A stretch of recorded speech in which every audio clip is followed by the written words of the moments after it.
He wasted 5 long years grinding a dead, impossible video game while his girlfriend coldly dumped him for being an unemployed loser.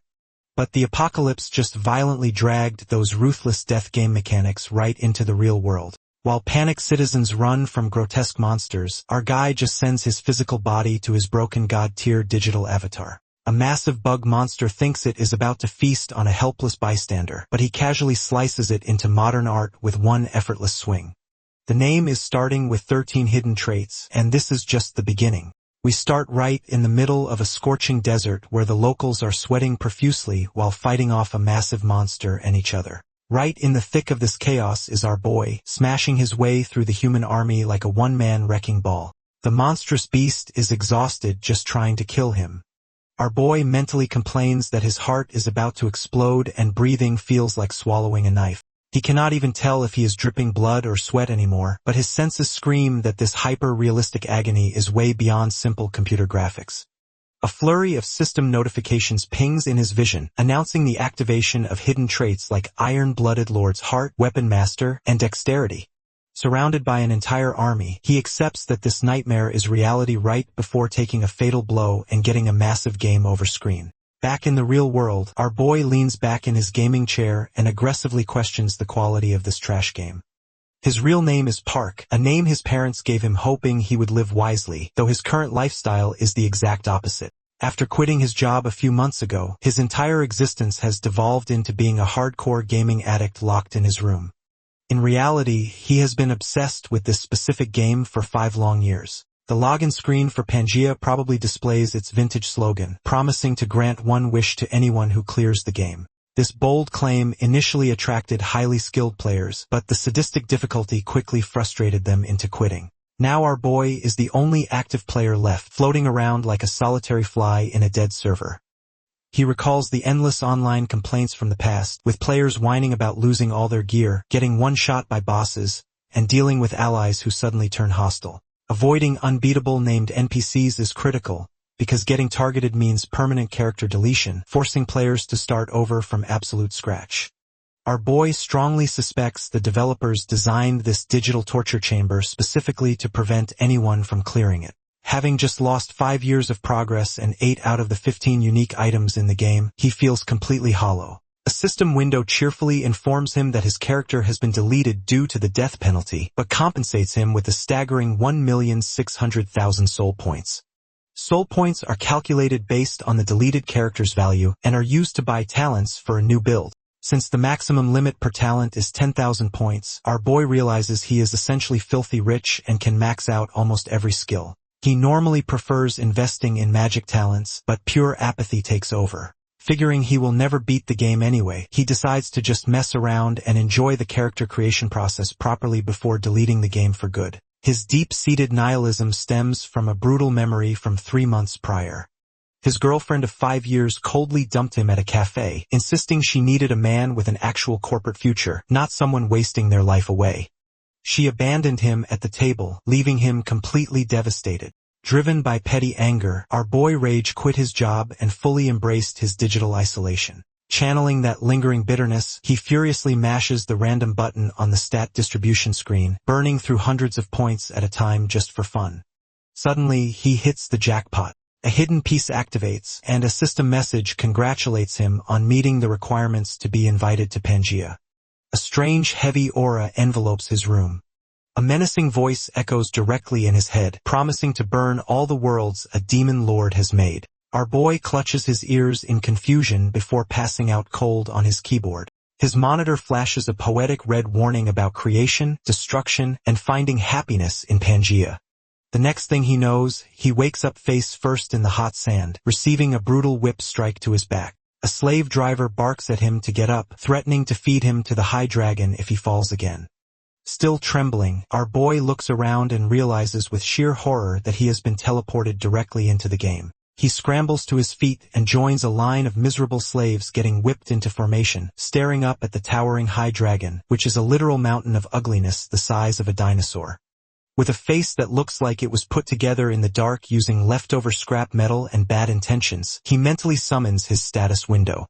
His stats are completely broken.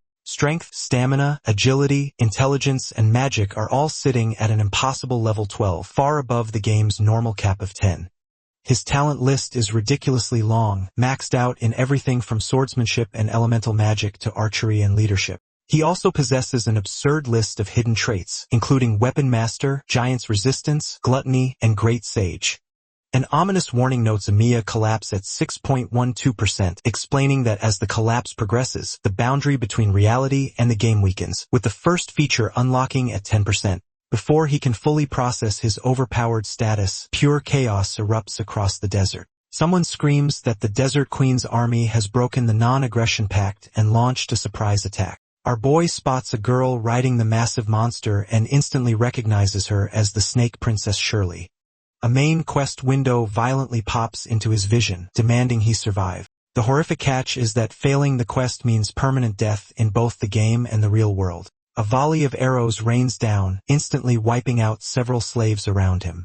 Our boy freezes in shock, but his newly acquired Iron-Blooded Lord's heart trait automatically kicks in. The passive skill suppresses his panic, allowing him to accept the terrifying situation with unnatural calm.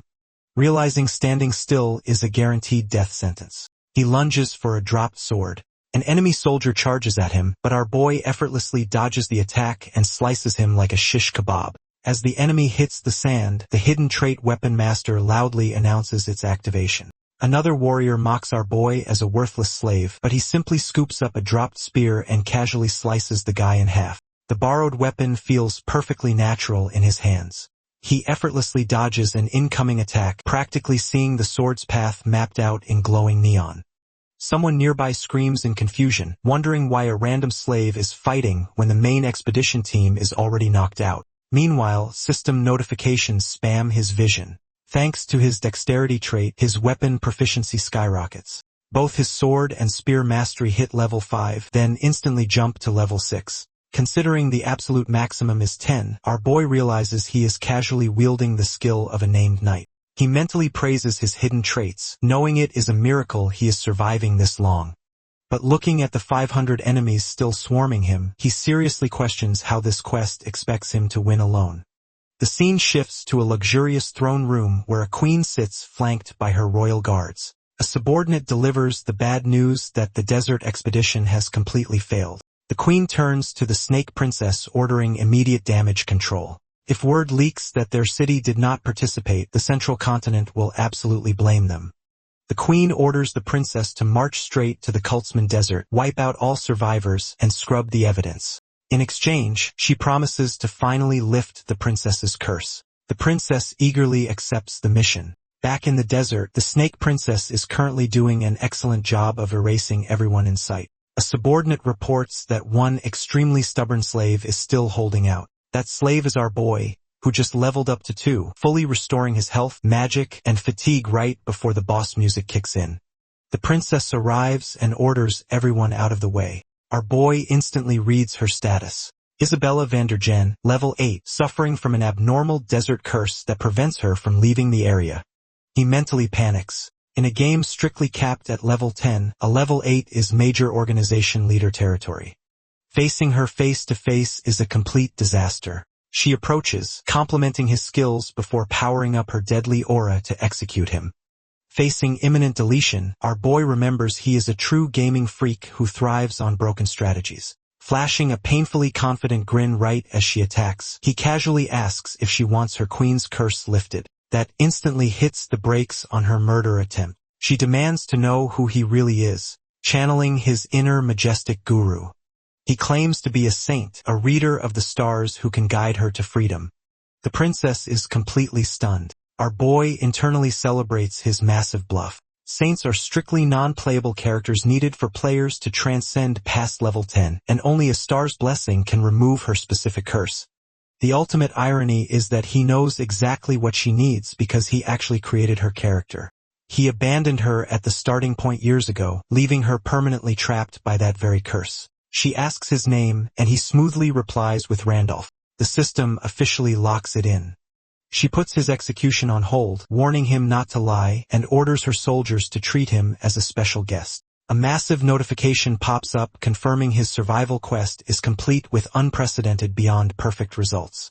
thanks to the impressed constellations of fortune and battle, his rewards get a massive upgrade. He scores a fragment of the broken golden rule, a high dragon soul, and the legendary 9 Michaela's sword. Our boy collapses onto the sand in disbelief, securing 220 points and unlocking the Hall of Fame. Sometime later, he is enjoying a luxurious bath in a fancy room, excitedly analyzing his shiny new loot. The High Dragon Soul summons a level 5 beast, and Michaela's sword is a ridiculously overpowered early-game weapon requiring 20 strength. He then checks the Golden Rule fragment, which vaguely mentions syncing reality and the game for 24 hours. His quiet time is violently interrupted by 3 maids stepping in, offering to wash him. Our boy awkwardly requests they stick to just his feet. He is sweating profusely, realizing Isabella's maids are actively testing him because true saints are immune to lust. He aggressively forces himself to stay perfectly calm. While ignoring the maids, he reads a terrifying system warning. The Hemia collapses at 7.66%, actively weakening the barrier between reality and the game. He wonders what that boundary means before opening the Hall of Fame rankings. His jaw drops. Right below his first-place spot are Gracia and Mitako is Tasty, his old gaming buddies who supposedly quit years ago. Realizing they were dragged into this death game too, he quickly spots the ultimate prize, the log-out button. Ignoring the warning that logging out leaves his character completely vulnerable, he acts fast. He aggressively points at the door and orders the maids out so he can commune with the stars. When one hesitates under the princess's orders, he bluffs that missing his cosmic appointment will strip his saint powers, entirely ruining her boss's salvation.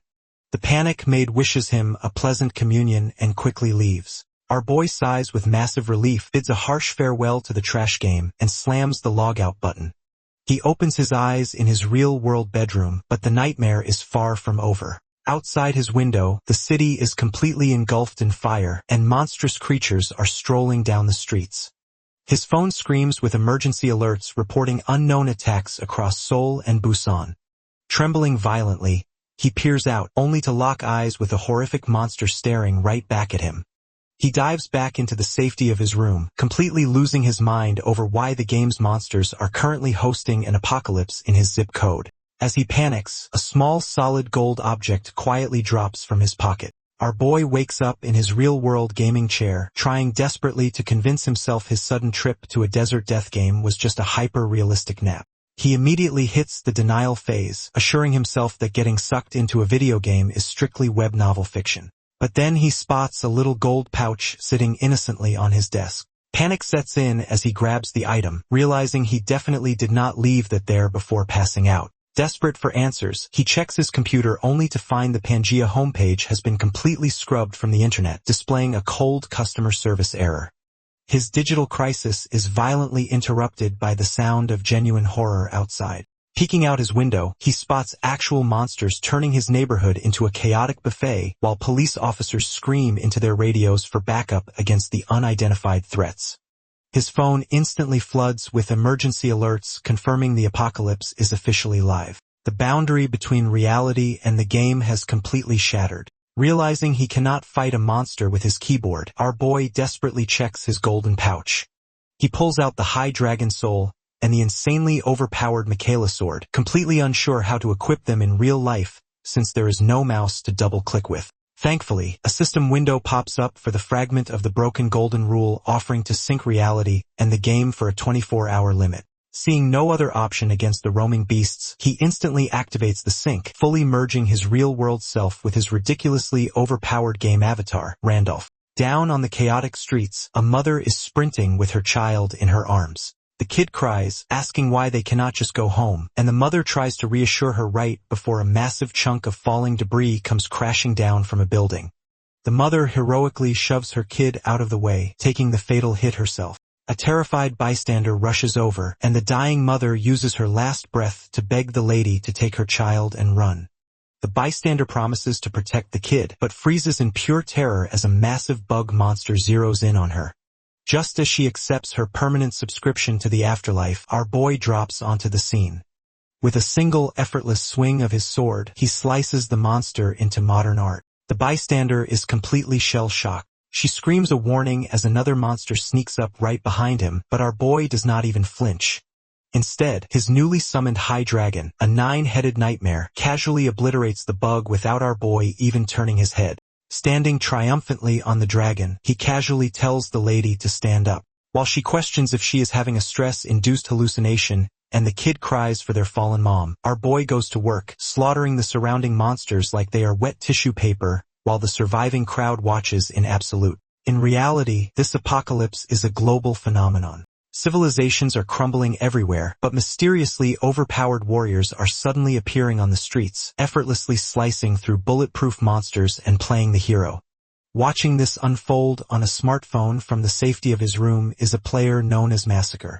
He aggressively rolls his eyes, calling these heroes absolute fools for wasting their precious golden rule fragments so early. Massacre pieces together that the two worlds are fully merging and figures whoever hoards the most fragments will absolutely dominate this chaotic new era. He checks the newly updated survival rankings and fixates on the top score, Randolph with an impossible 220 points. Massacre knows exactly who this is. Randolph is a legendary Phantom player, the only maniac who ever pushed the Demon Realm Grand Expedition all the way to the final boss before failing. Massacre deduces that Randolph must have been summoned with the maxed-out talents of his absolute best character, making him a terrifying threat. Meanwhile, having logged back into the game, our boy is sitting in his luxurious desert bath aggressively connecting the dots. Since monsters are invading reality and players are being summoned as their in-game avatars, his past failures suddenly make total sense. During his final attempt to clear the game's grand expedition, his trusted NPC mercenaries constantly betrayed him and the game threw impossible roadblocks his way no matter what he did. He suddenly realizes those were not system glitches. They were other summon players actively sabotaging his run because they did not want the game to end. Realizing he has a massive target on his back and that simply hiding offline will not protect either world, he decides he needs to get obscenely strong immediately. Dripping with newfound resolve, he heads straight back to the Snake Princess. She eagerly asks if he finished his cosmic phone call with the stars. He smoothly confirms he is ready to keep his promise and lift her curse, but drops one massive condition. She has to take him directly into the sanctuary. Isabella looks at him like he just asked to deep fry her crown, calling him absolutely crazy for wanting to enter such a restricted zone. Our boy just flashes a knowing grin, claiming the stars are guiding him there.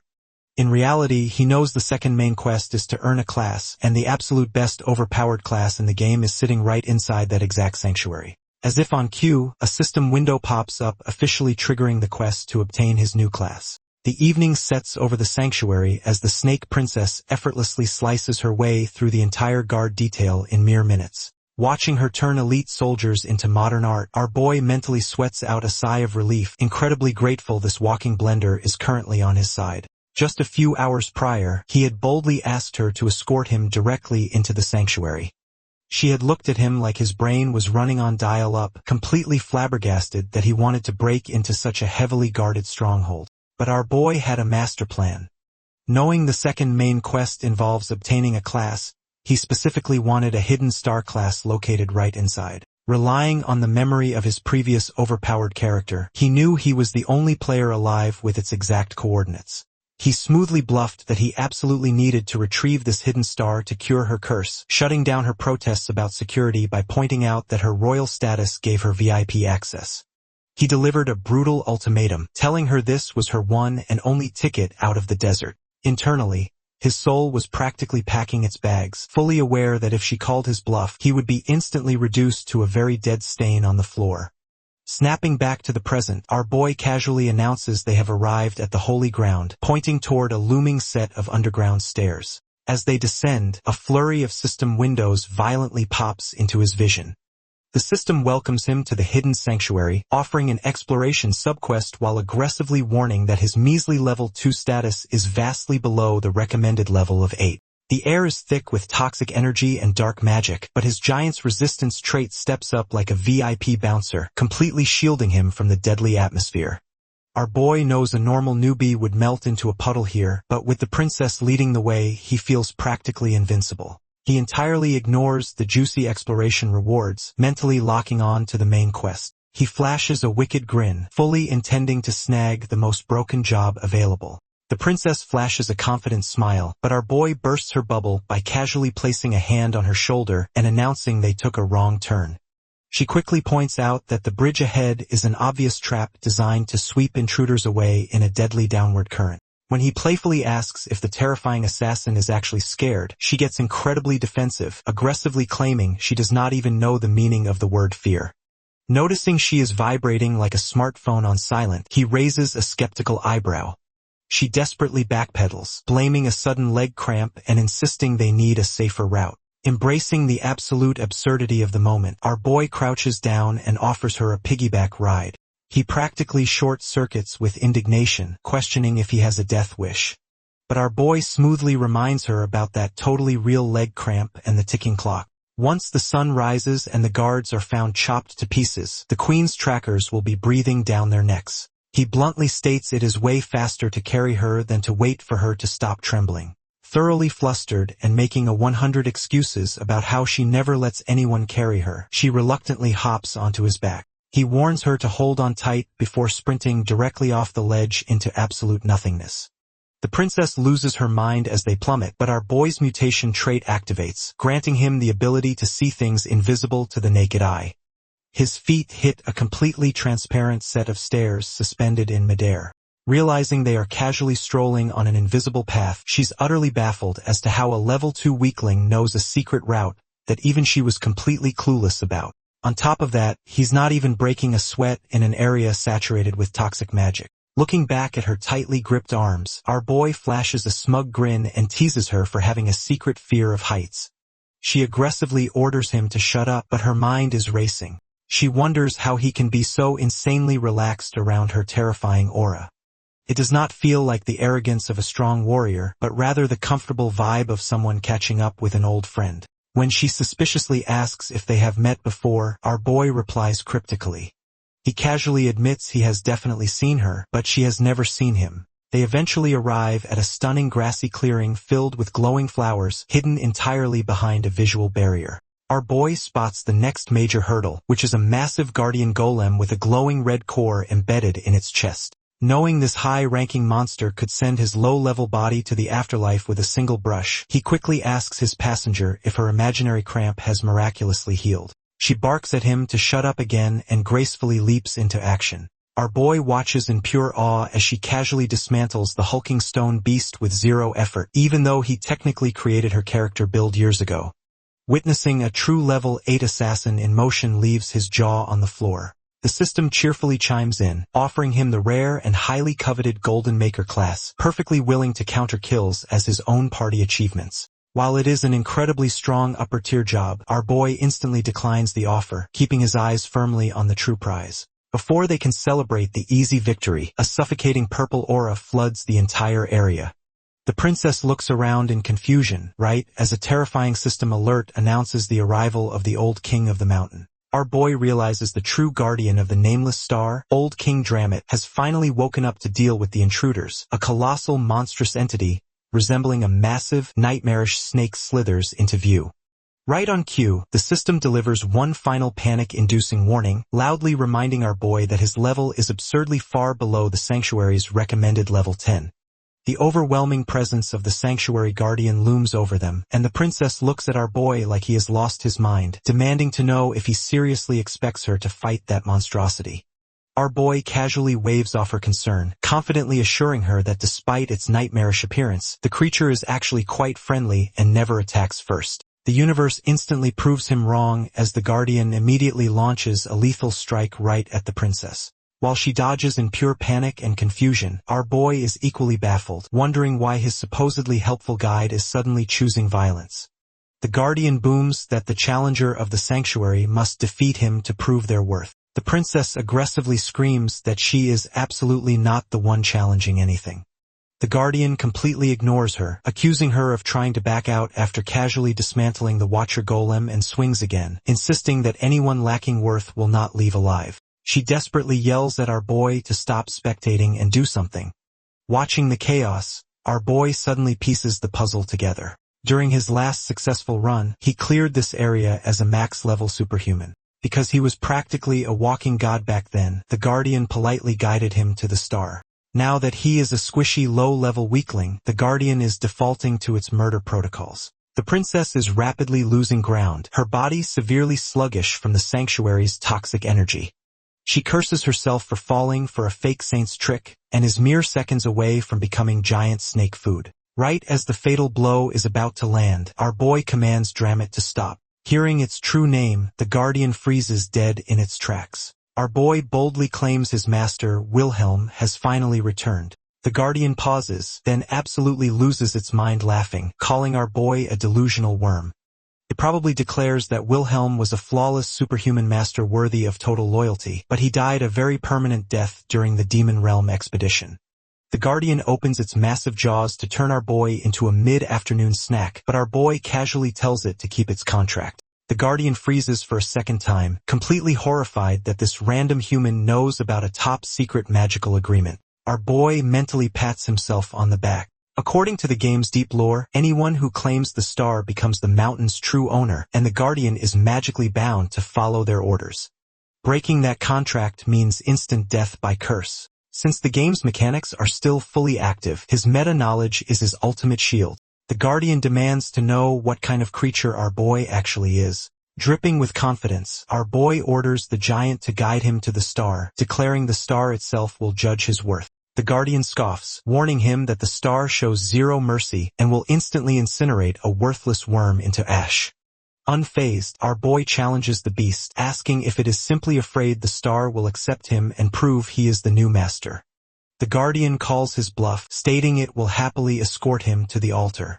Dealing with someone who knows about the contract is highly uncomfortable, so the guardian figures it can just let the star do the dirty work of killing him. They arrive at the altar, and the princess stares in sheer disbelief. Resting on the pedestal is a glowing skull. Our boy mentally clarifies that this is actually the face of goddess Leia, whose body was split into 32 pieces called stars to serve as the magical foundations for descendants.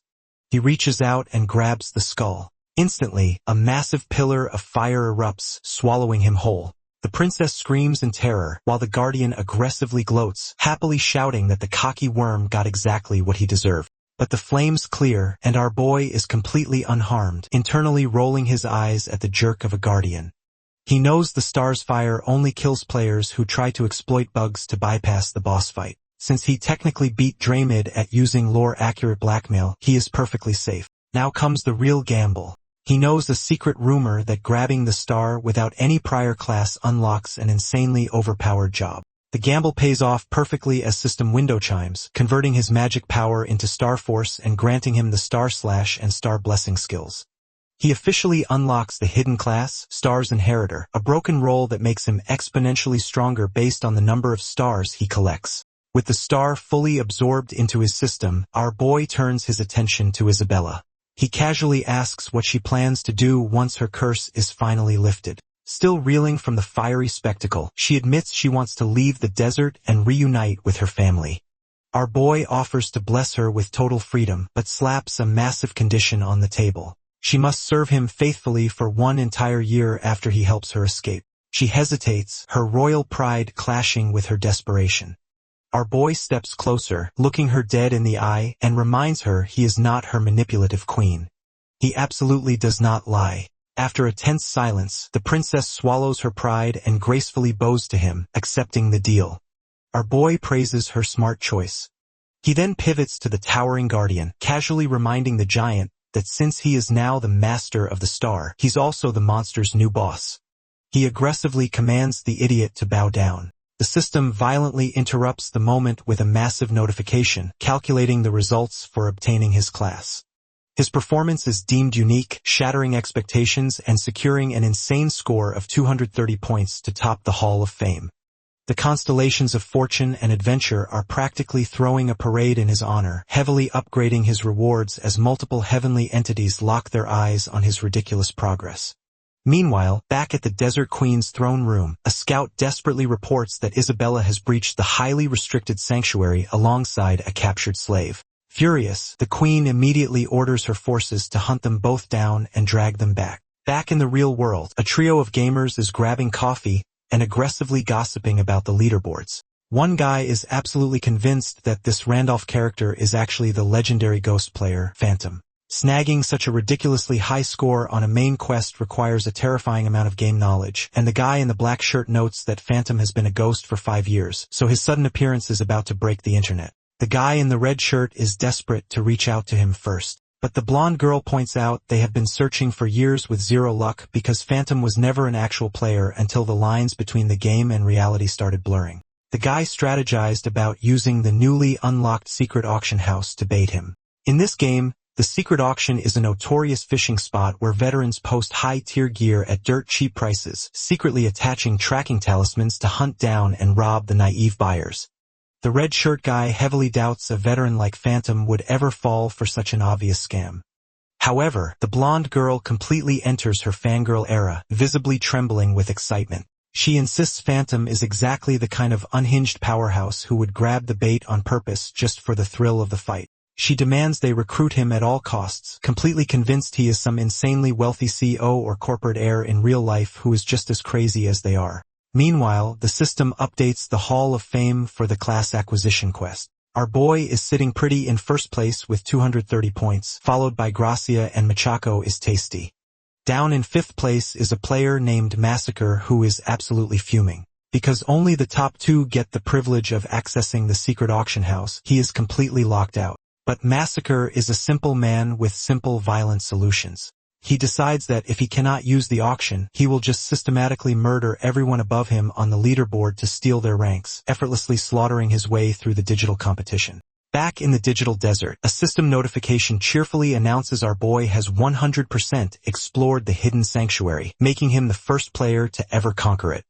His reward is an epic tier teleport book that can instantly warp him to any explored location. Piggybacking his royal cargo, our boy casually mutters navigational notes like a broken GPS, leaving the Snake Princess completely bewildered. He officially hits level 3, and thanks to his star inheritor class and the star possession bonus, his stats completely explode into the high 30s. He realizes leveling up will be 10 times slower now due to his massive stat requirements, but he could not care less. He just scored 2 impossible items, including a shadow cloak that grants complete invisibility. The peaceful moment is violently interrupted when the giant guardian announces intruders are breaching the sanctuary. Isabella guesses the Queen's elite trackers have finally arrived. Realizing they have totally overstayed their welcome, she asked if they should team up with the giant snake to fight them off. Our boy has a much better idea. He casually delegates the entire defense to the guardian, leaving the massive beast sweating bullets as its new master immediately sprints in the opposite direction. As they flee, leaving the trackers to face the furious guardian, Isabella questions if ditching their giant meat shield is a smart play.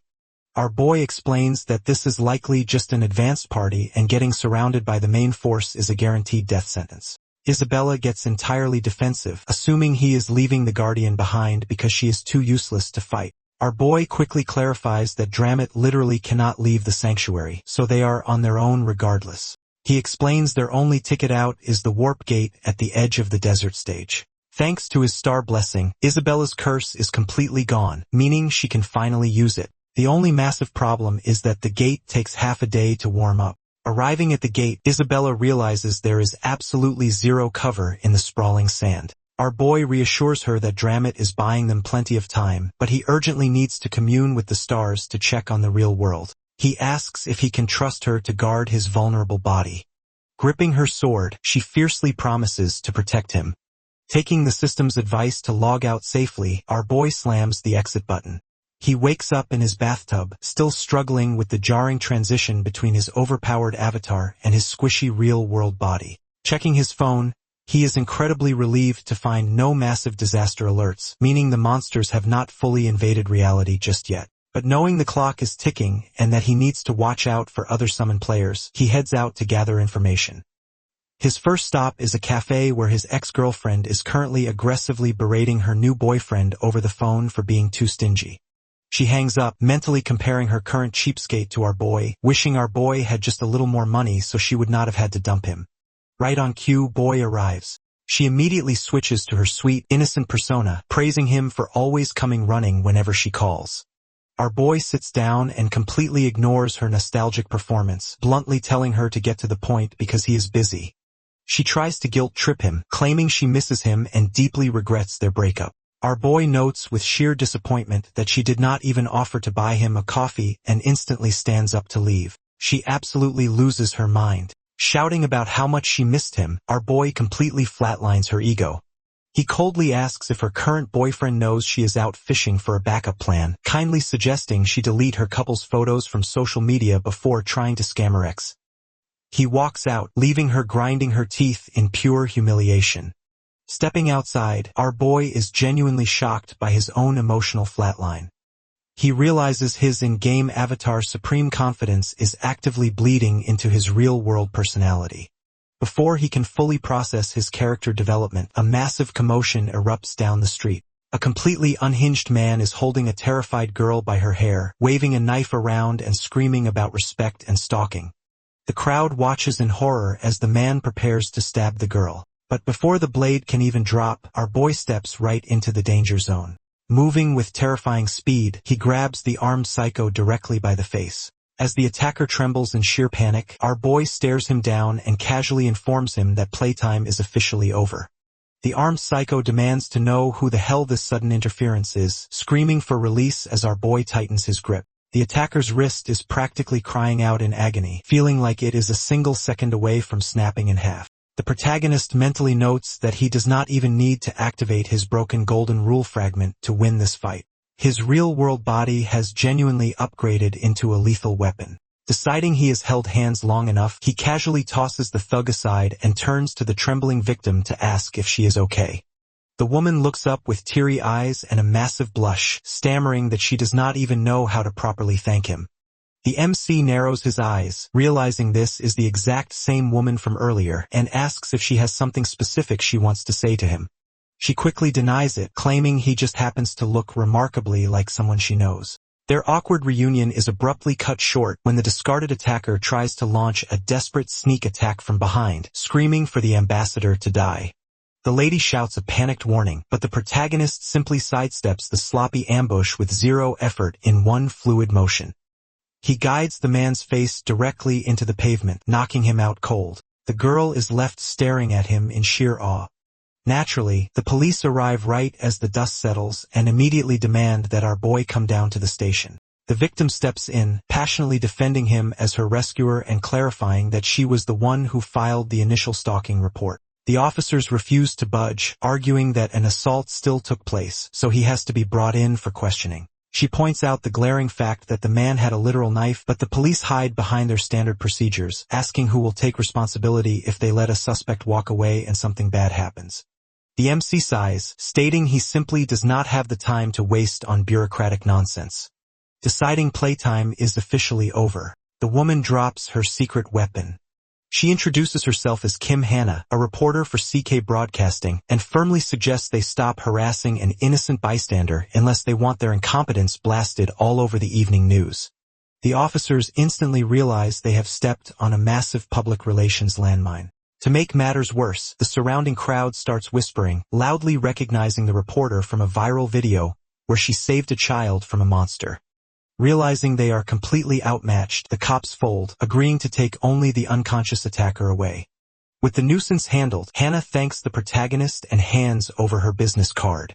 She explains her role covering Dimension Warriors, the new media buzzword for the mysterious people who fought off the monster invasion. The MC mentally chuckles, realizing the general public has officially branded the players as interdimensional heroes rather than admitting a video game has violently merged with reality. Hannah politely asks if she can get his contact information, but before he can answer, the absolute worst-case scenario comes sprinting into view. His ex-girlfriend latches onto his arm, completely ignoring the room reading, and loudly fusses over whether he is hurt. Hannah raises an eyebrow, asking if this sudden arrival is his girlfriend. Our boy does not hesitate for a microsecond. He forcefully shoves the axe away, cleanly denies any relation whatsoever, and tells the reporter he does not have a business card, but will gladly put his number directly into her phone. The ex is left paralyzed in sheer humiliation as the reporter hands over her device. Looking at the freshly entered contact name, Hannah notes that Parkin Young is a really nice name. She casually offers to treat him to coffee or a meal the next day if he is free. The MC smoothly accepts and they part ways. The ex is left standing entirely alone, grinding her teeth into powder as she bitterly fumes over how he is still just the same guy she dumped. As the reporter walks away, her phone rings with a call from a cheerful colleague. The caller informs her that their chief has left her a massive assignment before leaving on a business trip. She has been booked for an exclusive interview with Gracia, the legendary hero who saved America. Hannah is completely baffled as to why an international superstar would be handed to her, but her coworker drops the bomb that the great superhero specifically requested her by name and is flying all the way to Korea just for the meeting. Meanwhile, back in the digital meat grinder, the Snake Princess is running on empty after slaughtering a horde of watchers. One surviving enemy delivers a classic villain ultimatum, demanding she return to Her Majesty, hand over her little slave, and all will be forgiven. Isabella completely rejects the offer, calling him a foolish idiot. The Watchers prepare to execute the traitor, but the execution is severely delayed by a massive eruption of blue light. A system window announces a warp activation, leaving the enemies entirely confused by the sudden light show. The protagonist confidently steps through the portal, opening his eyes to the chaos. Isabella lights up with immense relief and asks if his communion with the star was successful. He confirms it just as a watcher aggressively screams for their immediate execution. The MC decides to test drive his new upgrades. He tells Isabella that since she kept her promise to protect his helpless body, he will keep his promise to her. A blinding light aura explodes around him. The system announces the activation of the Star Inheritor exclusive skill, //. In a blazing 41 seconds of pure destruction, he completely vaporizes a massive chunk of the enemy forces. He stands amidst the glowing carnage, dramatically declaring at the moment of liberation and telling Isabella to rejoice. Isabella stares at him with burning anticipation, thoroughly mesmerized by the sheer magnitude of the saint's power. The MC turns to her and offers one final out, stating that he will not stop her if she still wants to return to her people. She smiles brightly, firmly deciding to stay by his side. Instantly, the system chimes in, notifying them that Isabella's limit curse has been completely nullified by the star blessing. With the immediate threat neutralized, they use the warp to drop into the central country, specifically arriving in Arkana. The system greets them with a dire warning, labeling Arkana as the golden city of extreme materialism and explicitly advising against entering if you are entirely broke. The city is violently flashy, and the MC quickly realizes this is a place where gold is the only language that matters. He notes they are going to need some serious cash just to survive the night. Isabella probably presents a bag containing 300 gold, confidently claiming it will easily cover a night of food and lodging. The protagonist just looks at her with sheer pity. She defends her stash, pointing out that back in the desert, 300 gold could buy 10 slaves, which is 10 times what he was initially worth. The MC bluntly shatters her economic confidence, explaining that the cost of living here is nothing like the desert slums. Isabella starts to panic, asking how they are supposed to survive. The MC simply points behind them and asks why she is stressing when there is literal money lying all over the place. She is utterly bewildered, scanning the area for this supposed free cash. The protagonist just smiles, assuring her that he happens to be incredibly lucky, right as his hidden trait, Golden Blessing, officially activates. The narration officially introduces Arcana as the Golden City, a flashy playground where money is the absolute law. Naturally, the epicenter of this wealth is the massive Hudson Casino, which is exactly where our boy and Isabella currently stand. As the protagonist confidently strolls toward the entrance, a massive bodyguard blocks his path, demanding a 10,000 gold deposit. The Snake Princess's jaw practically hits the floor. She furiously whispers that after buying their new clothes, they only have a pathetic 100 gold left. Our boy smoothly waves off her panic, noting their initial stash wasn't enough anyway, and they desperately needed the wardrobe upgrade. With the line behind them loudly complaining about beggars wasting time, our boy calmly drops a piece of collateral on the counter, a tear of the Fairy Queen. This ultra-rare item shatters the limit cap on high-level gear and survives even if the equipment is destroyed. The guard's attitude does a complete 180. He instantly bows and escorts them straight to the VIP room, leaving the angry crowd in pure shock. Inside, Isabella demands to know what he just handed over. The protagonist casually explains it is a sanctuary reward worth at least 1 million gold, assuring her he will simply win enough at the tables to buy it back. Cut to our boy absolutely cleaning house. Gamblers are losing their minds as his stash balloons from 250 gold to over 1,400,000.0. The protagonist mentally praises his golden blessing trait while the poor dealer physically trembles. Isabella is practically vibrating, declaring they are rich, but our boy quickly corrects her that it is his money. The fun stops when a manager approaches, informing him he can keep his winnings but is permanently banned from the casino. The problem is that every other guest is blindly copying his bets, financially ruining the house. Our boy agrees to cash out but demands a private meeting with the boss. The manager refuses, but the protagonist smirks, telling him to just pass the message along, because the boss will definitely want to see him. Up in a luxury office, someone is actively scanning the collateral with a level 8 observer skill. The man is baffled, knowing the tier is exclusively carried by Fairy Queen Knights and requires an elite squad to acquire. When the manager relays our boy's bold message, the casino boss, Mr. Hudson, is amused by the sheer audacity and orders him brought up for tea. During the meeting, Hudson silently notes the protagonist looks way too weak to have earned the tier. Playing it cool, the wealthy collector claims to be a casual talisman enthusiast and offers 2 million gold. Isabella internally screams, but our boy doesn't blink, demanding a cool 20 million. The boss drops the friendly act, arguing it is just a refining material. Our boy smoothly counters that while he might not value it, the man sitting across from him desperately does. Sipping his tea, the protagonist absolutely shatters Hudson's facade. He reveals he knows the casino owner needs the tier to bypass the level 10 requirement for the city council, something a non-combatant like him could never achieve normally. And the only reason a businessman wants political power is to finally be acknowledged by the noble family of his fiancée, Sarah Serengeti. Hudson freezes, utterly paralyzed. Our boy internally recalls Serengeti's game lore as the Snow White Knight who lost her legs to the Demon King while trying to save Wilhelm. Back when Pangaea was just a game, she handed him a locket featuring her auntie and fiancé Hudson. That was the exact moment our boy realized NPCs with newly added data were actually trapped real-world players. Desperate, the casino boss demands to know how he obtained this highly classified information. Calculating that the man holds valuable intel, our boy smoothly lies, claiming the star told him. He offers to hand over the talisman completely free on one condition. Hudson must tell him his honest life story. Our boy knows this is a massive ask. In this world, hunter NPCs ruthlessly execute exposed players, making sharing personal backstory equivalent to social suicide. Yet, he is entirely confident the desperate lover will risk it for his fiancée. Sure enough, Larson pulls out a matching photo necklace of Serengeti and agrees. He begins his tale stating Serengeti was a brave knight in the Demon Realm expedition led by the 8 heroes. Our boy abruptly cuts him off, utterly baffled, insisting Wilhelm led that expedition alone. The boss looks at him like he is crazy, explaining the famous lore is that the 8 heroes jointly led it but spectacularly failed due to internal conflict. He specifically names Gracia as the second strongest hero.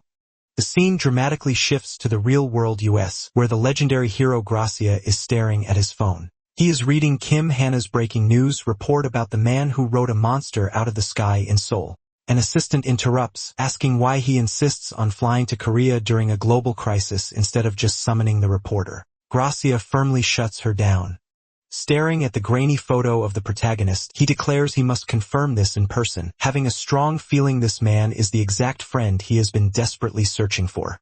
When Hudson casually drops the lore that the Snow White Knight was part of the Demon Realm expedition led by the 8 heroes, our boy is completely paralyzed by the sheer absurdity of the statement. He mentally screams, demanding to know what on earth Hudson means by the 8 heroes, considering the entire expedition was famously a solo carry by Wilhelm.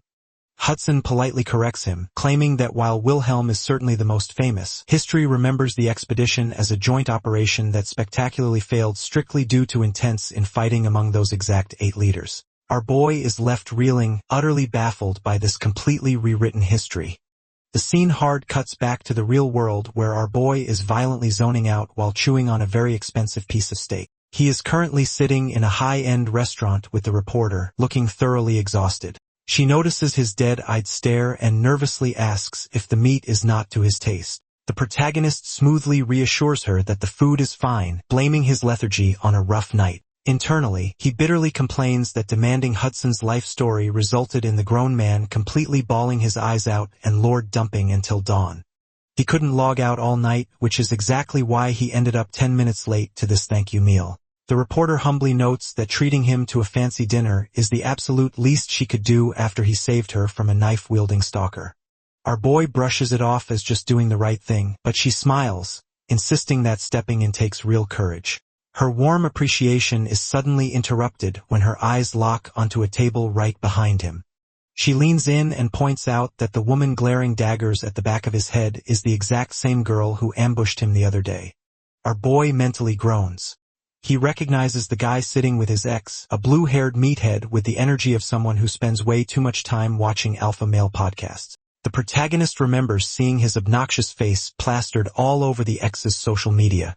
The reporter politely whispers, asking if things are too uncomfortable and if they should move tables. Our boy does not even bother looking back, firmly stating there is absolutely nothing between them anymore and taking another bite of his steak. Unfortunately, the blue-haired bully decides he needs to assert dominance. He loudly marches over, aggressively accusing the protagonist of stalking his precious girlfriend all the way to this restaurant. He calls our boy a shameless, pathetic loser who needs to stop clinging to the past, while the ex sits in the background practically glowing with smug satisfaction. The bully leans in tight, threatening to literally kill him if he ever follows them again. Our boy does not even flinch, completely ignoring the empty threat. However, the reporter is absolutely not having it. She slams her hands on the table, furiously demanding to know who gave him the right to talk to someone like that. The bully sneers at her, asking how much a rental date like her costs. Assuming she is just paid company, he pulls out a stack of cash, throws it right at her chest, and offers to double her rate if she takes her filthy self somewhere else. The reporter responds to the generous offer by winding up and slapping the absolute soul out of him, loudly branding him a crazy bastard. Enraged, the blue-haired bully raises his fist to strike her back. Without even getting up from his chair, our boy casually extends his leg. The bully violently trips over the perfectly placed foot and eats the floor in a state of sheer confusion. Our boy sighs, stating that the playtime is over, while mildly noting to the reporter that throwing the first slap wasn't exactly the moral high ground either. The bully furiously scrambles to get up. But before he can even lift his shoulders, our boy casually plants his shoe directly onto the side of the man's head, pinning his face firmly into the restaurant tiles. He repeats his warning to stop, leaving the bully utterly paralyzed and terrified by the crushing superhuman weight holding him down. The ex-girlfriend panics, screaming at her boyfriend to get up and stop embarrassing her. Humiliated beyond belief, the bully manages to choke out a challenge to take it outside. Our boy rejects the offer, pointing out that the bully picked the fight and there is no need to make the afternoon any more tiring. Pushed past his breaking point, the bully decides to go nuclear. He uses an artifact, instantly summoning a flashy set of armor right in the middle of the dining room. The surrounding customers completely lose their minds, screaming and filming as they realize the guy is an actual dimension warrior. Riding a massive ego trip, the armored bully grabs the protagonist by the neck and brutally slams him into the ground. The reporter screams his name in pure panic. However, she quickly notices that despite being violently choke-slammed, our boy is lying on the floor looking completely and utterly bored.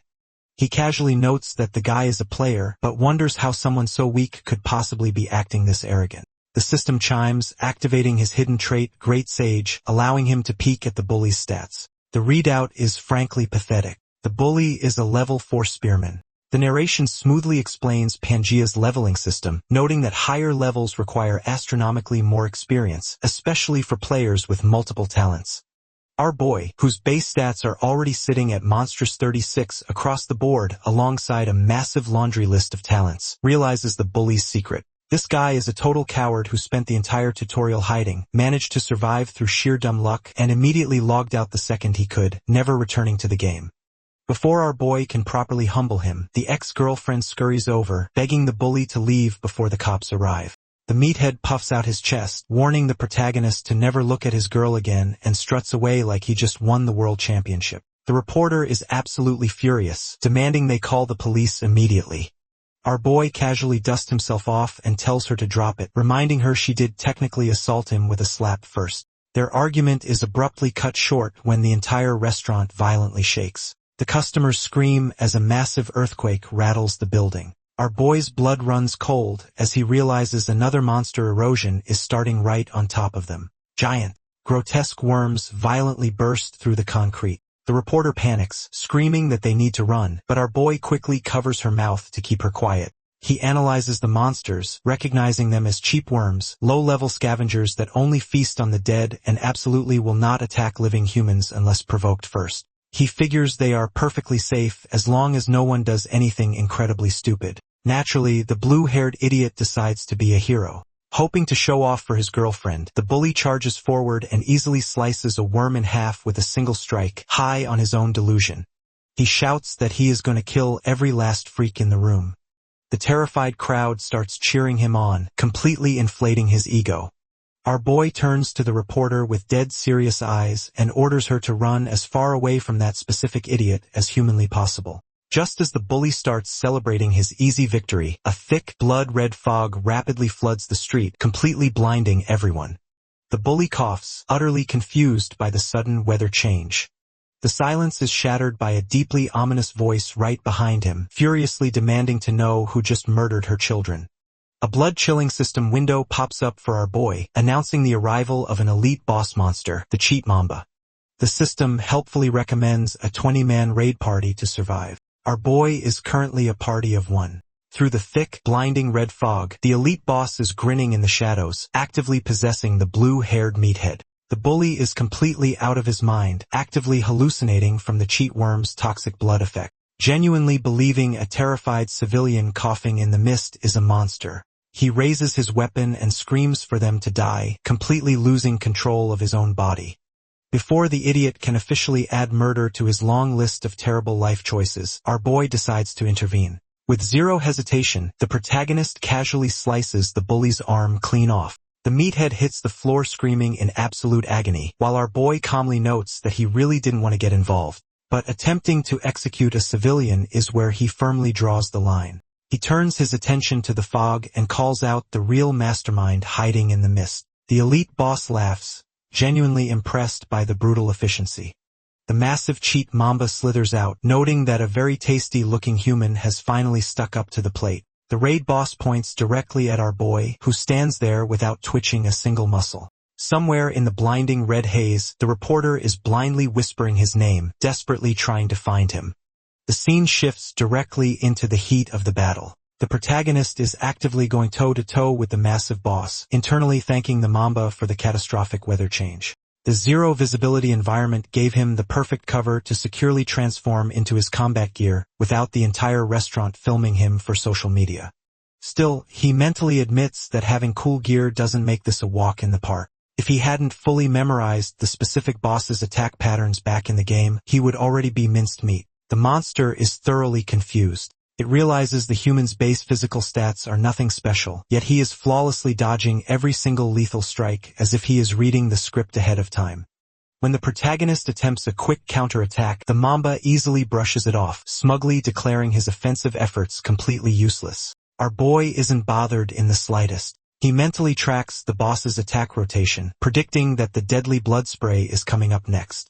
He knows even a single drop of that will inflict a nasty status ailment. The Mamba openly mocks his astonishing evasion, pointing out that surviving means absolutely nothing if none of his attacks can actually pierce its scales. The protagonist completely ignores the trash talk, confidently promising to plant his blade directly between the monster's eyebrows very soon.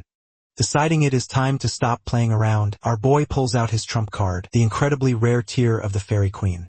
He immediately equips the epic tier Hermes boots. The system chimes in, explaining that these boots, modeled after the god of wind, normally require incredibly high base stats to wear. But thanks to the Fairy Queen's tier drastically lowering all equipment requirements by 20%, they slip right on, granting a massive agility boost and unlocking the swift skill.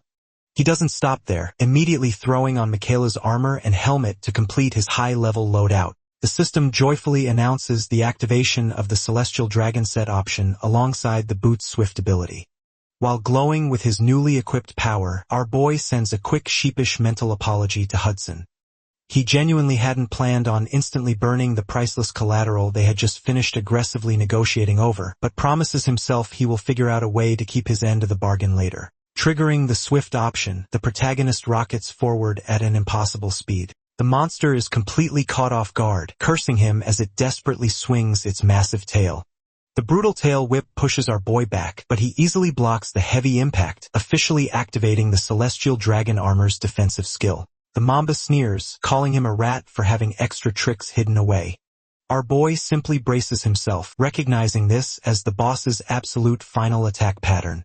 He knows that if he tanks this, he wins the fight. The monster roars, unleashing a massive, unavoidable wave of toxic poison fog to melt him on the spot.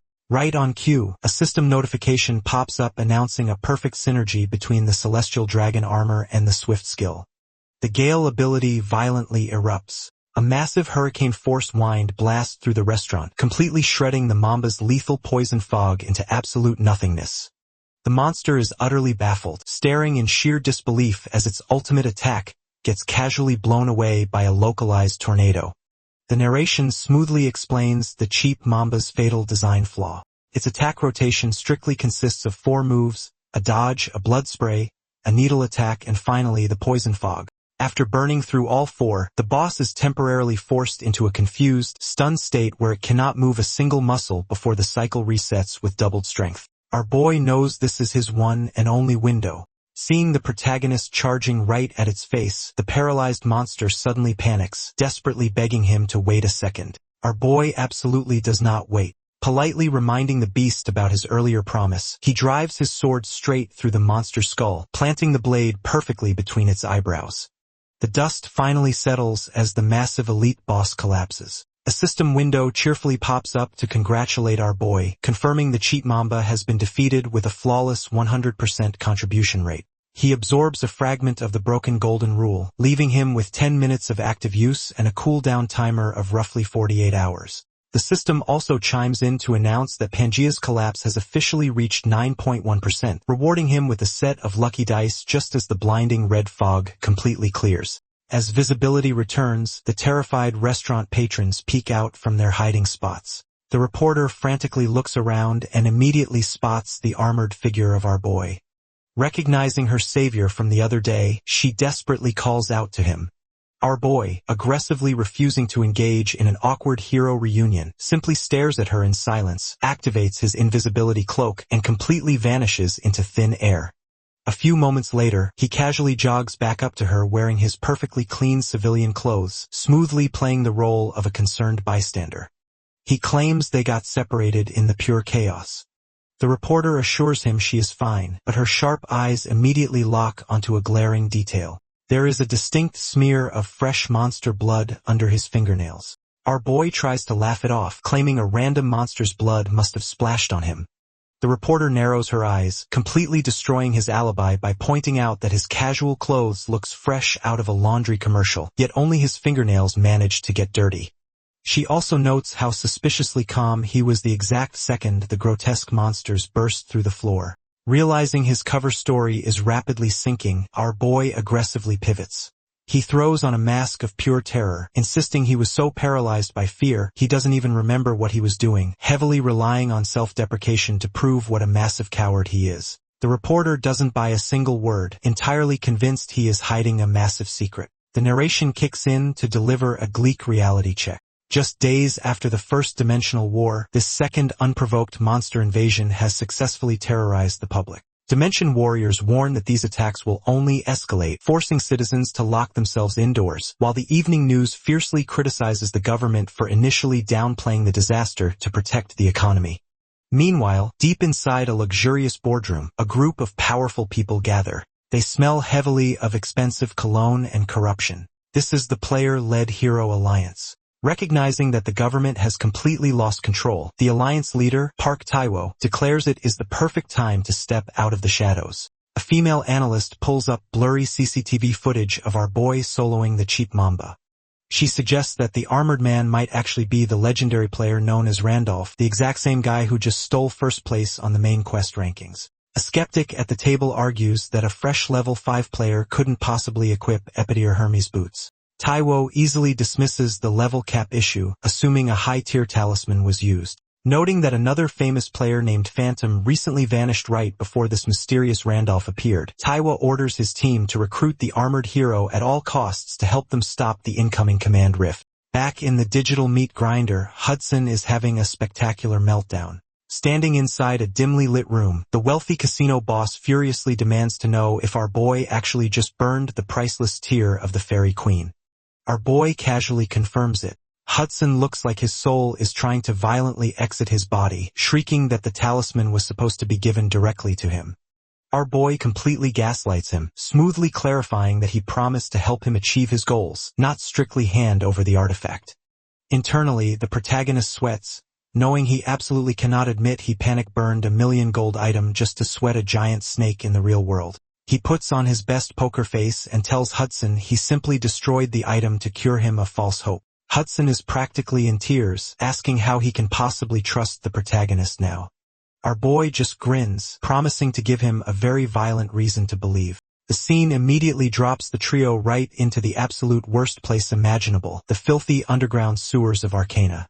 Hudson is trembling behind the Snake Princess, furious that they are wandering around a disgusting dungeon.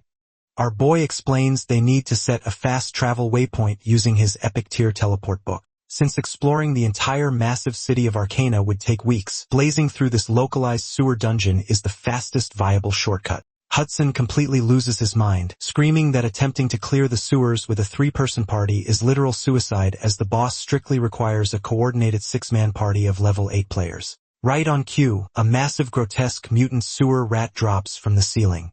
The system flashes a raid boss warning. Hudson braces for a slow tactical defense formation, but our boy doesn't even bother drawing his weapon. He casually calls out the monster's position at 10 o'clock. Without a single moment of hesitation, Isabella blitzes forward. In a blinding flash of steel, she completely vaporizes the massive raid boss before it can even twitch. Our boy internally smirks, noting that the monster's famous speed is completely irrelevant when your Snake Princess has combat training that entirely breaks the game's logic.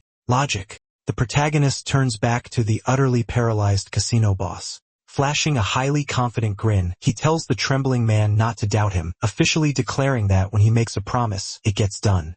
The scene shifts to a pair of sharp-dressed men in suits looking completely defeated. The captain of the player-led Hero Alliance and his subordinate are reviewing all the surrounding CCTV footage from the restaurant attack, but they are finding absolutely nothing. The captain's eyes, noting that the complete lack of visual evidence is enough to make a ghost cry. The subordinate suggests they go directly interrogate the blue-haired bully to find out what he saw. The captain instantly shoots the idea down, pointing out that the meathead has completely lost his mind from the trauma of having his arm cleanly severed. So questioning him would be a massive waste of time. The subordinate then suggests barging into CK Broadcasting to demand answers from Kim Hannah. The captain heavily advises against poking that specific hornet's nest. He reminds his partner that Gracia, the undisputed strongest player in the world, has just flown all the way to Korea for the sole purpose of doing a highly exclusive 1v1 interview with that exact reporter. A brief cut shows Gracia politely introducing himself to the Austrek reporter, clearly treating her with immense respect. Back in the investigation room, the captain genuinely wonders if the legendary American powerhouse somehow fell in love with the reporter at first sight. Regardless of the reason, he firmly decides they need to stay as far away from her as possible. He internally suspects that this mysterious new player Randolph might actually be the missing phantom. But if Gracie is somehow involved, the captain knows that upsetting him even slightly could result in their entire alliance getting instantly crushed. Meanwhile, in a much darker corner of the city, a brutal reality check is unfolding. A ruthless player is casually standing over the severely beaten body of another player. The victim spits blood, desperately asking why he is doing this, reminding his attacker that Gracia explicitly banned player killing in the real world so everyone could prepare for invasions. The murderer absolutely does not care. He effortlessly slices the victim's throat, mockingly telling the dying man to go ahead and ask Gracia to save him now. As system window times for the killer, officially announcing that Player Massacre has entered the rankings and gained access to the secret auction, the murderer smirks at his new status. Checking the absurdly high scores on the main quest leaderboard, he is entirely convinced that the player named Randolph is actually Phantom in disguise. Knowing Phantom's aggressive play style, the killer calculates that his target will inevitably rush straight into the next main quest. Gripping his weapon, the murderer vows to camp the quest line and personally execute him. Back with their chaotic trio, the protagonist is having a fantastic day. He is internally celebrating the loot they acquired from vaporizing the sewer rat. He successfully harvested a mutant monster rat core, a highly toxic material that usually causes grotesque mutations. However, our boy notes that thanks to his hidden beast lord trait, he can safely use these corrupted souls to drastically speed up the evolution of his high dragon summon. Returning to the present, our boy casually asked Hudson if he tied up his loose ends back in the city. The casino boss confirms he officially liquidated his massive gambling empire exactly as instructed. He admits he will miss the casino, but securing his marriage to Serengeti is worth any sacrifice, noting that corporate vultures were already circling his business anyway. Internally, Hudson is completely sold on our boy's saint persona. He is still absolutely mind-blown by Isabella hunting a raid boss by herself and deeply impressed by the protagonist's flawless tactical commands. He resolves to trust them completely, terrified to miss this golden opportunity. R smiles, mentally celebrating the fact that his walking bank account is now fully committed, meaning his money worries are over for the foreseeable future. He tells Hudson he can now strictly focus on reaching level 10. The casino boss eagerly asks where they are heading next. Our boy casually announces they are going to the masterpiece that will finally grant his wish, which just so happens to be the exact starting location for main quest 3, the Tower of Spirits. The trio eventually arrives in what looks like a completely ordinary quiet woodland. Hudson squints, thoroughly unimpressed, asking if this basic forest is really the legendary location. Our boy corrects him, explaining that this is the rustling forest, the hidden entrance to the tower. They stop in front of a massive, completely dead tree. The protagonist notes that spirit trees are supposed to temporarily open a magical path to the spiritual realm. However, this specific tree died a long time ago. In fact, he looks around and observes that the entire forest is decaying, having failed to birth a single new spirit in ages. Deciding that waiting around is a waste of time, our boy opts for a highly aggressive approach. He draws his sword and violently slashes the dead spirit tree. Hudson absolutely panics, screaming about why the saint is actively destroying their only entrance. Right on cue, a lethal bolt of lightning rockets out of the woods, aiming straight for the casino boss. Isabella moves in a blur, flawlessly deflecting the strike just in time. The attacker steps out of the shadows, a level 9 high dryad, the absolute master of the forest. He praises the human woman's reflexes but is completely furious. He scolds them for daring to chop down a sacred tree after he graciously showed them mercy by letting them wander through his domain. Suddenly, the brush rustles and over 50 level 7 forest keepers emerge, completely surrounding the trio. Isabella heavily calculates their incredibly slim survival odds, internally preparing to grab the protagonist and evacuate him the second things go completely wrong. Our boy doesn't even sweat. He steps forward, calmly telling the dryad not to take his anger out on the innocent bystanders, probably admitting he is the one who committed the casual deforestation. He smoothly points out that the dryad wouldn't have shown his face unless he forced him out. The forest master calls him clinically insane and prepares to order the execution. Holding his ground, our boy asks if the dryad is really just going to sit back and watch his entire forest rot into dust. Flashing a confident smile, he offers a massive trade. If the dryad opens the gate to the Tower of Spirits, our boy will personally revive the dying woodland by gifting it with fresh spirits. The dryad scoffs at the pure nonsense, arguing that the tower is strictly reserved for the chosen, completely dismissing the idea that a random human could ever survive inside. Our boy internally agrees. Normally, entering the tower requires a ridiculous laundry list of specific talents, endless quest chains, and sheer dumb luck to beat the impossible odds. But that logic only applies if he were an ordinary character. Dropping the polite act, the protagonist forcefully tells the dryad to shut up and open the gate. He instantly activates his hidden trait through its nature affinity, bathed in a massive calming green aura that immediately resonates with the dying woods. Our boy firmly declares that he will take full responsibility for saving the forest. The angry mob of forest keepers is out for blood, screaming for the intruders to be immediately destroyed for harming the sacred wood.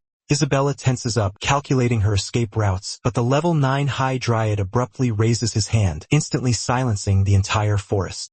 He marches right up to the protagonist, sternly demanding that he honor his insane promise. Our boy flashes a highly confident smile, swearing he always keeps his word, and will absolutely bring spirits back to the dead woods. The dryad openly admits he fully expects the human to fail, casually noting it won't be too late to brutally murder him after he screws up. He orders the trio to follow him, leading them deep into the dying woods until they reach a massive ancient rock, known as the Spirit's Corpse.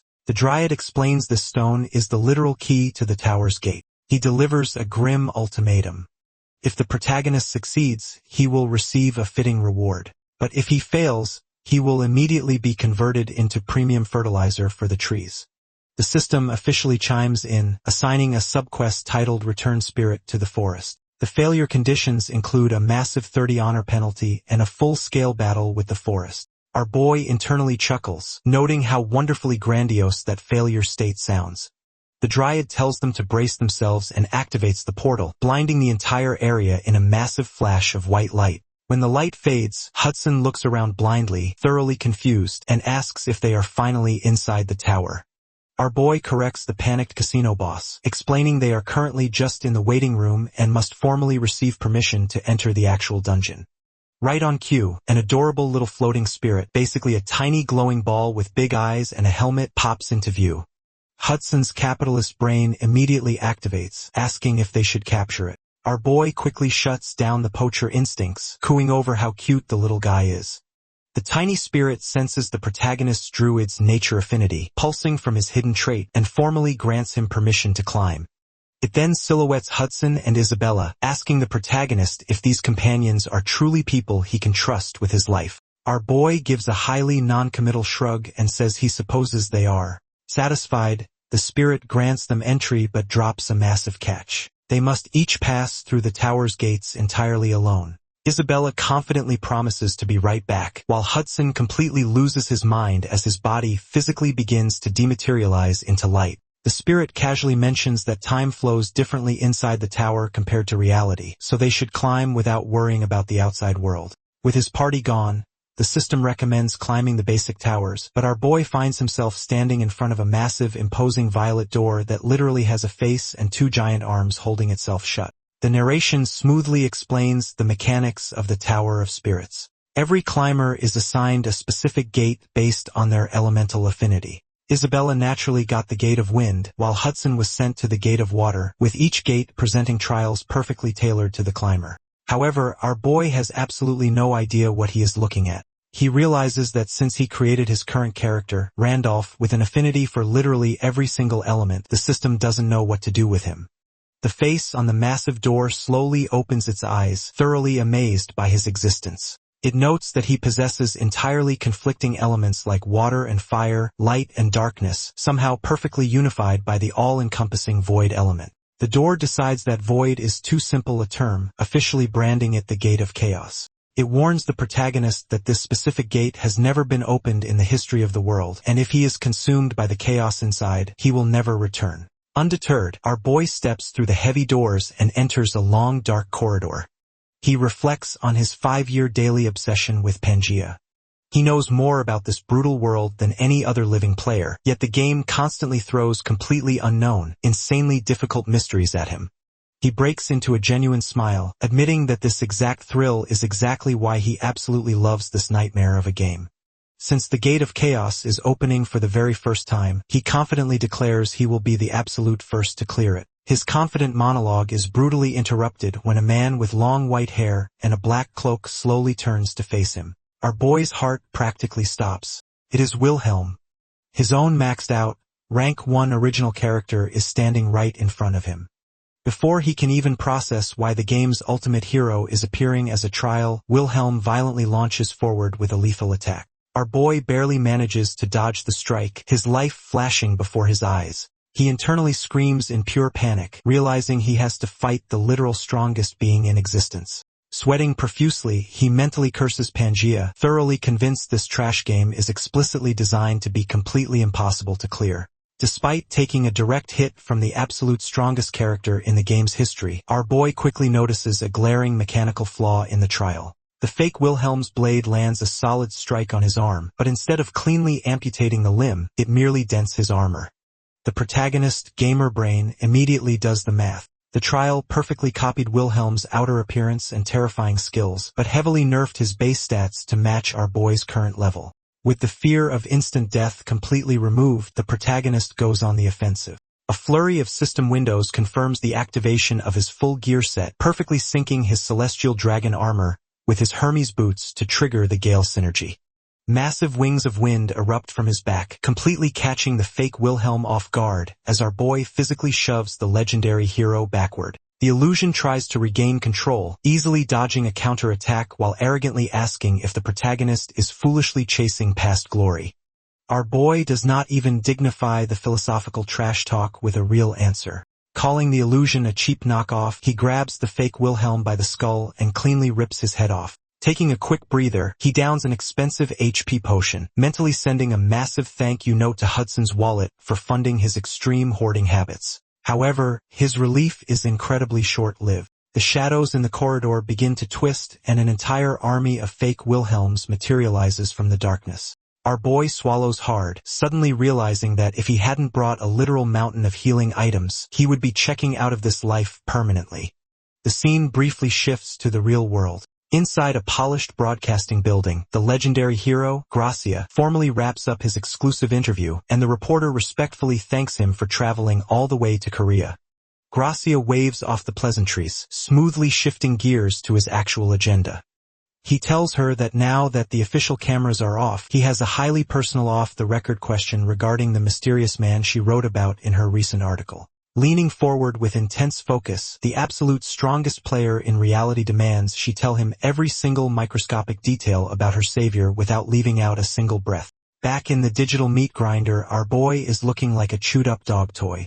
He has officially slaughtered his way through at least 100 Wilhelm clones, burning through his entire potion supply in the process. Exhausted, he notes that the enemies have finally stopped spawning, and there are no more stairs leading upward, meaning this brutal gauntlet must be the top floor. He assumes he has finally cleared the dungeon, but a shadowy chaos spirit abruptly materializes in the room. It stares at the heavily bruised druid in pure amusement, mocking him for thinking the trial is over. With a wicked grin, the spirit drops a massive reality check, claiming that the 100 clones he just survived were nothing but a warm-up. It points to the massive door at the end of the hall, cheerfully warning him that thousands of enhanced delusions are waiting on the other side, and strongly advises him to just give up since the stage is explicitly designed to be impossible. Our boy simply stares at the entity with a completely deadpan expression. Without saying a single word, he turns his back on the spirit and starts walking directly toward the imposing door. The dungeon NPCs instantly panic. Dropping their arrogant act, multiple spirits scramble to block his path, desperately begging him to stop while offering insane bribes to make him turn around. One spirit promises to forge a special contract equal to a legendary star contract. Another frantically offers the exact coordinates of a unique world-tier piece of equipment. A third tries to seduce him with a top-tier chaos element skill. Our boy doesn't even break his stride, his veteran gamer logic working in absolute overdrive. He knows that clearing an elemental gate guarantees a spirit egg of that exact element. Since he is the first person in history to open the gate of chaos, expects a priceless chaos spirit egg as his baseline reward. But the fact that these spirits are actively sweating and throwing world-class bribes at him just to stop him from opening a door means one undeniable thing. The actual loot hiding behind that door is unimaginably more broken than anything they are offering. The spirits scream that he is making a foolish choice, warning him this is his absolute last chance to turn back before the thousands of illusions rip him apart. Our boy finally pauses, glancing over his shoulder. He casually admits that fighting an army of thousands without a single health potion will definitely be a massive headache. However, because he just spent the last few hours fighting 100 copies of the exact same boss, he has its attack frames permanently burned into his retinas. He smoothly informs the baffled spirits that he doesn't need healing items anymore. He will simply perfectly dodge their patterns through sheer brute force and muscle memory. Flashing a cocky grin, he states that since all he has to do is clear the room, there is absolutely no logical reason to walk away from the loot. The spirits fall dead silent, completely dumbfounded by his absurd reasoning. Slowly, they break into massive grins, openly admitting that they genuinely like this absolute fool of a human. Our boy kicks the heavy doors open, fully bracing himself for the fight of his life, only to step into a completely empty, peaceful cosmic room filled with floating stars and shimmering gold. A system window cheerfully pops up, announcing that he has successfully reached the top of the tower and completed Main Quest 3. Our boy blinks in sheer confusion, wondering where the army of thousands went. The adorable little helmet-wearing guide spirit from the entrance suddenly materializes, warmly congratulating the druid on officially conquering the tower, while noting his companions are still fighting their way up. The protagonist realizes the ultimate trial was a complete psychological bluff. The guide spirit confirms his suspicion, explaining that chaos spirits are pathological liars. If he had given in to his fear and accepted their shiny bribes, he would have been permanently trapped in that hallway forever. Moving past the deception, the guy tells him to extend his hand to finally claim his ultimate clearing reward. Our boy eagerly holds out his palm, fully expecting the legendary chaos spirit egg and perfectly content with the top-tier drop. The system announces the distribution, but then the text glitches. Instead of a chaos egg, it probably declares he has obtained a celestial spirit egg. Our boy stares down at his hand, completely derailed. Instead of a dark, chaotic artifact, he is holding an egg made of pristine white feathers radiating a blinding holy golden aura. The absolute veteran of Pangea is left standing in the cosmic room, staring at the egg in pure bewilderment, asking the empty air what on earth he is actually holding. A flurry of system windows suddenly pops up, completely derailing the protagonist's confusion. The system identifies the glowing item as a heavenly spirit egg, a legendary artifact said to exist at the very edge of light and darkness. The description explicitly states that only a true celestial can even see or hatch this egg. Our boy's veteran gamer brain starts working in overdrive. He knows celestials are the mythical race from the heavenly realm, and obtaining this egg mathematically implies the system now classifies him as one of them. He wonders if this broken reward is directly linked to his mysterious heavenly hidden trait. Hoping for a quick lure dump, he asks the adorable guide spirit if it knows anything about the glowing feather egg. The tiny spirit admits its knowledge is pretty limited, but casually drops a massive bombshell. The literal Spirit King is currently showing extreme interest in that exact egg. Our boy practically chokes on the air. He knows the Spirit Kings are among the absolute strongest creator beings in all of Pangea. If an entity of that magnitude is staring at his loot, the egg's value is genuinely incomprehensible. Deciding to figure it out after hatching it, he safely stores the artifact in his inventory.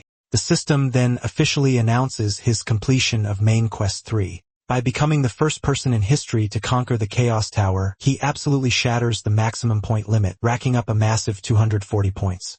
But the rewards do not stop there. A cascading waterfall of notifications floods his vision as an entire VIP lounge of cosmic entities decides to tip their favorite streamer.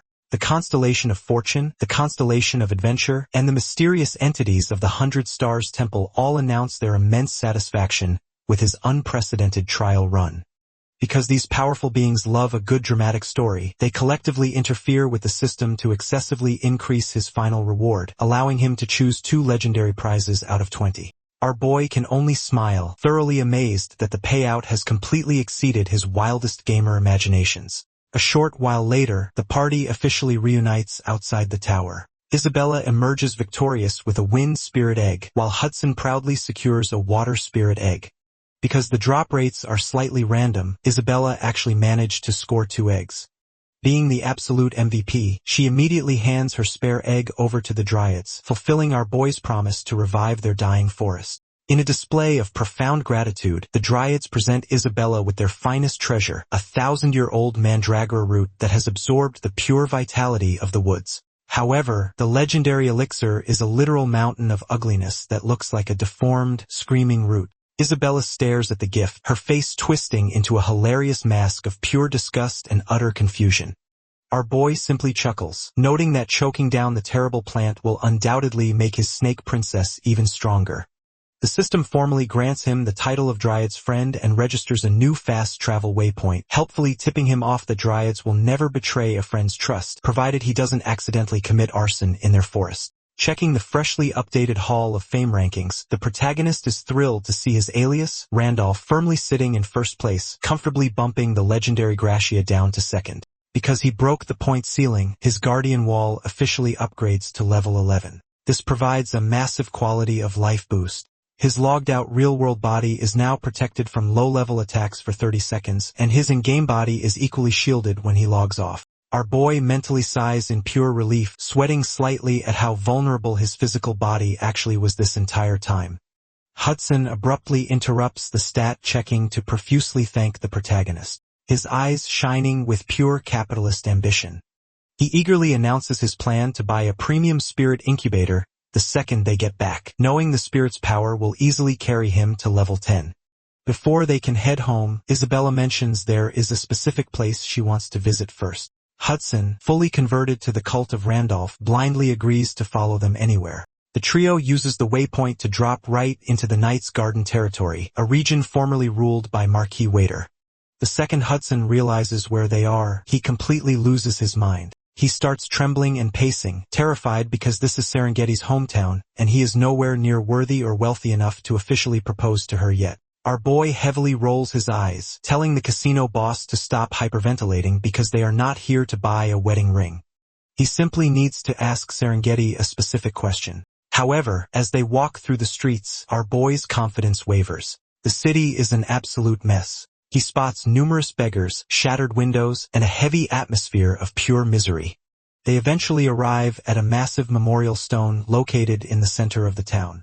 Isabella solemnly points to the 500 names carved into the rock, asking if he recognizes any of them. The protagonist admits he doesn't know their names, but he knows exactly how they died. They were the 500 loyal who followed his original character, Wilhelm, on the doomed grand expedition. A heavy wave of guilt washes over him. Back when this was just a game, he treated their deaths as simple, dramatic background lore. But now he has to stand there and watch a grieving mother desperately clinging to the stone, loudly cursing Wilhelm's name and begging the bastard to give her son back. The heavy mourning is violently interrupted by a representative of the goddess church loudly shaking down the grieving locals. The man demands a mandatory 50 gold donation from the visiting mourners to fund an emergency medical station. Hudson's business brain shorts out, bluntly pointing out that 50 gold is an entire month's salary for a normal civilian, making it an absurd extortion fee. The aggressive debt collector defends the shakedown, claiming that the highly respected priest Andrew explicitly ordered the collection. Our boy is completely thrown off by the name. He knows Priest Andrew's core game data explicitly programs him as a pure, devoted holy man who hands out honor-based quests. Seeing this previously wealthy city reduced to a slum with corrupt priests openly extorting the poor, our boy realizes something has gone horribly, structurally wrong with the game's original lore. The scene hard cuts to a luxurious mansion, revealing exactly where the city's leadership currently stands. Marquis Waiter, the noble ruler of the territory, is slumped at his desk looking like a completely irredeemable mess. He is aggressively drunk, surrounded by empty bottles. When his loyal butler gently begs him to stop drinking, the Marquis responds by violently hurling a glass bottle right at the servant's head, furiously screaming for more alcohol. Our boy decides it is time to speak with the man in charge and politely demands an audience with Priest Andrew. The station worker awkwardly rubs his neck, claiming it is incredibly difficult since the waiting list for treatment is practically miles long. Our boy simply snaps his fingers at his personal walking bank account. Hudson steps right up and casually offers a 50,000 gold donation. The worker's jaw practically detaches from his skull. Smelling blood in the water, the casino boss leans in and whispers that he will double it to a cool 100,000 if they get to see the priest right this exact second. The worker's moral compass instantly shatters. Seeing nothing but a mountain of gold, he eagerly calls them his brothers and rushes them straight to the back room. Priest Andrew warmly welcomes his new favorite investors, inviting them to sit and nervously mentioning the astronomical donation. Our boy leans back, casually noting that since the church was happily shaking down grieving mothers for 50 gold, a standard bribe wouldn't be enough to skip the line. Andrew looks like a thoroughly kicked puppy. He bitterly admits he has absolutely no excuse for his greed, expressing deep shame. Our boy drops the hostility, genuinely asking how a major relief center in historically wealthy city ended up this incredibly broke. Andrew sighs, spilling the tragic lore. He explains that Sister May, the grieving mother they saw outside, lost her only son in the legendary Grand Expedition, and she wasn't the only one. Countless talented knights from Knight's Garden were deeply inspired by the Night King, Wilhelm, and marched off to fight the Demon King alongside him, never to return. The city lost a massive chunk of its workforce and resources. However, Knight's Garden was rich enough that time would have eventually healed the economic damage. The real financial apocalypse started when the Lord's daughter, Lady Serengeti, finally returned from the doomed mission. Our boy's differences Andrew reveals that Serengeti came back missing both of her legs and trapped in a permanent unexplainable coma. Marquis Waiter, desperate to save his only daughter, completely lost his mind. He burned through the city's entire treasury buying useless elixirs and letting countless swindlers absolutely drain his wealth. The desperate father even took out a catastrophic loan using the entire territory as collateral when absolutely everything failed. The Marquis mentally broke, cutting off all city funding and leaving the single relief center as the only thing keeping the sick from rotting in the streets. That is exactly why the church is shamelessly extorting tourists. They desperately need the funds to keep the lights on and the patients breathing. Processing the heavy lore, our boy deduces that Serengeti's coma isn't a physical injury. Andrew confirms it is likely a powerful curse completely beyond his holy abilities. The protagonist mentally connects the dots, realizing his broken star's blessing trait could probably instantly nullify the curse exactly like it did for Isabella. Deciding he has heard enough, our boy stands up and announces he is going directly to Marquis Eater.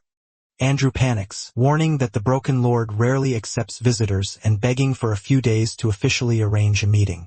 Our boy smirks, stating he doesn't have that kind of time, and besides, his massive donation is already doing the heavy lifting. Right on cue, a royal knight bursts into the room, announcing that the Lord urgently wishes to meet the extremely wealthy guest who just funded the clinic. Our boy chuckles at the sheer predictability of rich people, noting that showing up with briefcases full of cash gets you an instant invite. As he turns to leave, Andrew calls out, genuinely thanking him not for the money, but for helping Sister Mayor Lear. Our boy flashes a warm smile and tells Andrew it is genuinely good to see him again. The priest is left standing there utterly bewildered by the deeply familiar farewell. The scene hard cuts to the Marquis estate where the Lord of Night's Garden looks like a walking hangover. Waiter shakes his heavy head, assuming the young man sitting across from him is just a wandering merchant or a spoiled rich kid with too much allowance. He offers a slurred apology for the abrupt invitation. Our boy silently studies the ruined nobleman. He remembers when Waiter was a fiercely renowned knight across the continent. Back when our boy played as Wilhelm, he personally helped Serengeti become a transcendent powerhouse. In sheer gratitude, Waiter swore absolute, unbreakable loyalty to Wilhelm, building a reputation as a man who ruthlessly repaid grudges with steel and kindness with devotion. The protagonist wonders if the man's noble soul is as completely shattered as his current physical state. Waiter cuts to the chase, openly admitting his city as facing severe financial ruin and hoping to strike a mutually beneficial deal to extract more of the guest's gold. Our boy decides to skip the corporate dance. He looks the Marquis dead in the eye and bluntly declares that he will cure Serengeti. The Marquis freezes, then bursts into a bitter, manic laugh. He furiously mocks our boy, assuming he is just another opportunistic parasite trying to milk the famous rumor that the Lord will throw endless cash at anyone who mentions his daughter. Waiter angrily demands to know the price tag. 300,000? 400,000? The whole damn territory? Blaming his fist hard enough to rattle the heavy wooden table, the Lord screams that he has already been bled dry by swindlers. Utterly disgusted, he orders his royal knight to gouge out the scammer's eyes and throw him into the street. Our boy doesn't even flinch. He calmly states he doesn't want a single copper coin. He refuses to guarantee a miracle, but promises there is a genuine chance he can wake her up. Waiter narrows his bloodshot eyes, demanding to know why a total stranger would offer a priceless cure for absolutely free. Our boy leans forward, his voice stripping with absolute authority. He states that he is not doing a favor. He is repaying a massive debt. Watching the Marquis confusion spike, the protagonist drops the ultimate bombshell. He boldly claims to be the official heir of the Night King, the sole successor to Wilhelm. He demands to be taken to Serengeti immediately to ask her a question, and in exchange, he will save the daughter who sacrificed everything for her master. Waiter breaks into a dark, mocking grin. He points out that the entire continent is currently crawling with delusional fools, claiming to be Wilhelm's magical successor. Refusing to entertain the nonsense for another second, he orders his knights to execute our boy and slaughter his companions waiting outside. A heavily armored knight lunges forward with lethal intent. Our boy casually picks up his porcelain teacup and effortlessly intercepts the massive strike. With terrifying casual strength, he shoves the knight backward, violently shattering the delicate cup directly against the man's steel breastplate. Unfazed by the absolute chaos he just caused, our boy stares down the stunned Marquis. He firmly demands that Waiter prepare the combat arena so he can physically beat the truth into them and prove once and for all that he is Wilhelm's true successor. Quick pause. If you're enjoying the story so far, please drop a like and subscribe to the channel. It really helps to make it worth to bring next parts. Done? Awesome. Let's get back to it. The scene drops us straight into the combat arena. Up in the spectator stands, the casino boss turns to the Snake Princess, utterly bewildered as to how they went from visiting an extortionate medical clinic to a gladiatorial deathmatch in record time.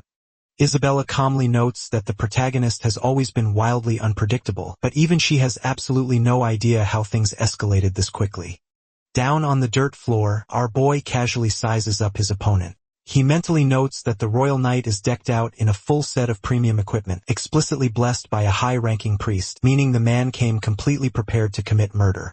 The knight arrogantly offers the protagonist one final chance to confess his lies and beg for forgiveness to spare his own life. Our boy shuts him down immediately, firmly demanding the knight keep his promise to hide his identity and not go blabbing to the press after he inevitably loses out of sheer embarrassment. The knight scoffs, swearing on his honor that won't happen, and eagerly lunges forward to teach the self-proclaimed successor a brutal lesson. Our boy effortlessly dodges the initial strike. He internally calculates that despite the massive casualties from the grand expedition, these veteran knights still boast vastly superior base stats and gear compared to his current level, meaning he cannot afford to be entirely careless. When the knight follows up with a secondary strike, our boy steps completely inside his guard and blocks the heavy sword handle directly with his own forehead. The knight is utterly stunned, immediately deciding his opponent is not a simple con artist, but an absolute madman. Up in the VIP section, the Marquis and his personal guard, Lucas, are intensely watching the bout. Lucas notes the challenger's movements are genuinely impressive, but the Marquis bitterly dismisses them as mere parlor tricks. The Lord mentally reflects that he has seen an endless parade of delusional fools claiming to be Wilhelm's disciple just to ride the coattails of his reputation. Having fought alongside the Night King, the Marquino's Wilhelm swordsmanship completely transcends human comprehension. Unless the boy can flawlessly replicate even a microscopic fragment of that legendary technique, the Lord refuses to believe him.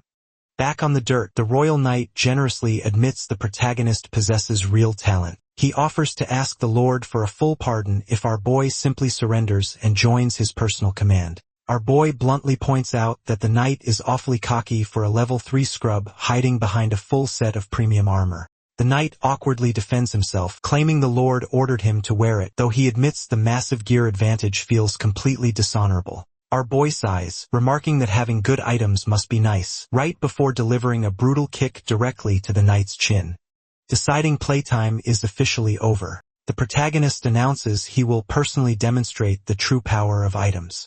A system window chimes as he simultaneously equips 2 ultimate iron swords. A ripple of sheer confusion washes over the entire arena, with both the casino boss and the Marquis completely baffled as to where he just pulled dual blades from. Our boy goes on the offensive, furiously pushing the knight backward. The royal guard desperately analyzes the rapid strikes, calculating that the twin swords are incredibly fast but far too light to deal any real damage. He smugly assumes that as long as he protects his vital points, the low-damage weapons won't even scratch his heavy armor. His confidence violently evaporates when our boy abruptly switches his attack rhythm, completely crushing the knight's defense and driving him into the dirt. Towering over his opponent, our boy confidently declares he is about to show him the real Night King's swordsmanship. The narration seamlessly jumps back to the exact moment our boy completed the Tower of Spirits. A massive list of legendary rewards had populated his screen, ranging from demon-slaying blades to annihilation gauntlets. His eyes instantly locked onto the ultimate iron sword. The item description revealed it was a basic iron weapon pushed to transcendent perfection by an eccentric star, granting bonus strength and a free level in sword proficiency. More importantly, it featured a broken set effect that multiplied stat bonuses if the user wore multiple items with the ultimate title. Since he was already perfectly happy with his celestial dragon armor, our boy wondered if the system would allow duplicate rewards. He greedily selected the ultimate iron sword twice, and the system happily obliged. The real magic happened when his hidden traits kicked in. Stacking his weapon master trait, his dexterity trait, the base item effect, and the duplicated set bonus. His overall sword proficiency artificially skyrocketed straight to level 10. Reaching the absolute maximum proficiency automatically triggered a hidden condition within his Star Inheritor class, allowing him to directly read the memories of his possessed star and flawlessly reproduce a portion of Night King Wilhelm's legendary swordsmanship. He had been completely confused by the massive lore drop at the time, but right now it was the absolute perfect weapon. Back in the present arena, the knight is experiencing pure, unfiltered terror. The momentum has completely shifted. He desperately tries to create distance, but the impossibly fast strikes seamlessly bind his feet to the floor. When he attempts to forcefully break through the assault, the sheer weight of the protagonist's technique completely shatters his balance. The royal guard feels as though space itself is being entirely dominated by his opponent, desperately wondering if such absurd swordsmanship should even logically exist in this world. The narration smoothly points out that people naturally become complete fools when faced with something utterly beyond their comprehension. They can do nothing but stare blankly in dumbfounded silence. That is exactly how everyone in the arena feels right now, from the Snake Princess and the casino boss to the Marquis and the terrified knight. Our boy seamlessly executes Wilhelm's signature move, the Heaven and Earth Revolution. In a blinding display of overwhelming power, he completely crushes the Royal Guard's defense, firmly pinning the man's neck to the ground. The absolutely humiliated knight immediately admits total defeat. Our boy looks up toward the VIP box, loudly shouting at the Marquis to ask if he really needs to demonstrate anything else. The completely awestruck Lord turns to his guard, Lucas. With his voice trembling in sheer reverence, he strictly orders his men to escort the guest up with the absolute utmost respect, officially recognizing him as the one true successor of the supreme knight King Wilhelm. Down in the dirt, our boy flashes a massive, highly satisfied grin. The scene shifts directly into the grim atmosphere of Serengeti's bedroom. The Marquis looks utterly defeated as he explains the tragic lore, noting that his daughter has been trapped in this comatose state ever since returning from the grand expedition.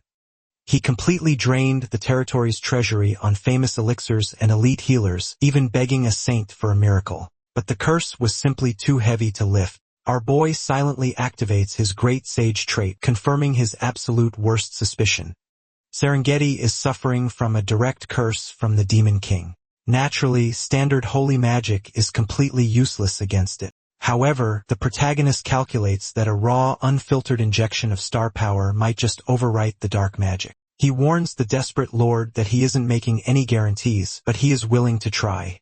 Hovering his hand over Serengeti's pale face, he triggers the blessing of the stars. A system window immediately flashes a warning, stating his current star power is entirely insufficient to permanently shatter the Demon King's curse, but it manages to temporarily remove the limit. To the Marquis' absolute shock, Serengeti slowly opens her eyes, thoroughly confused about her surroundings. The Lord rushes to the bedside, weeping openly as he asks if she recognizes him.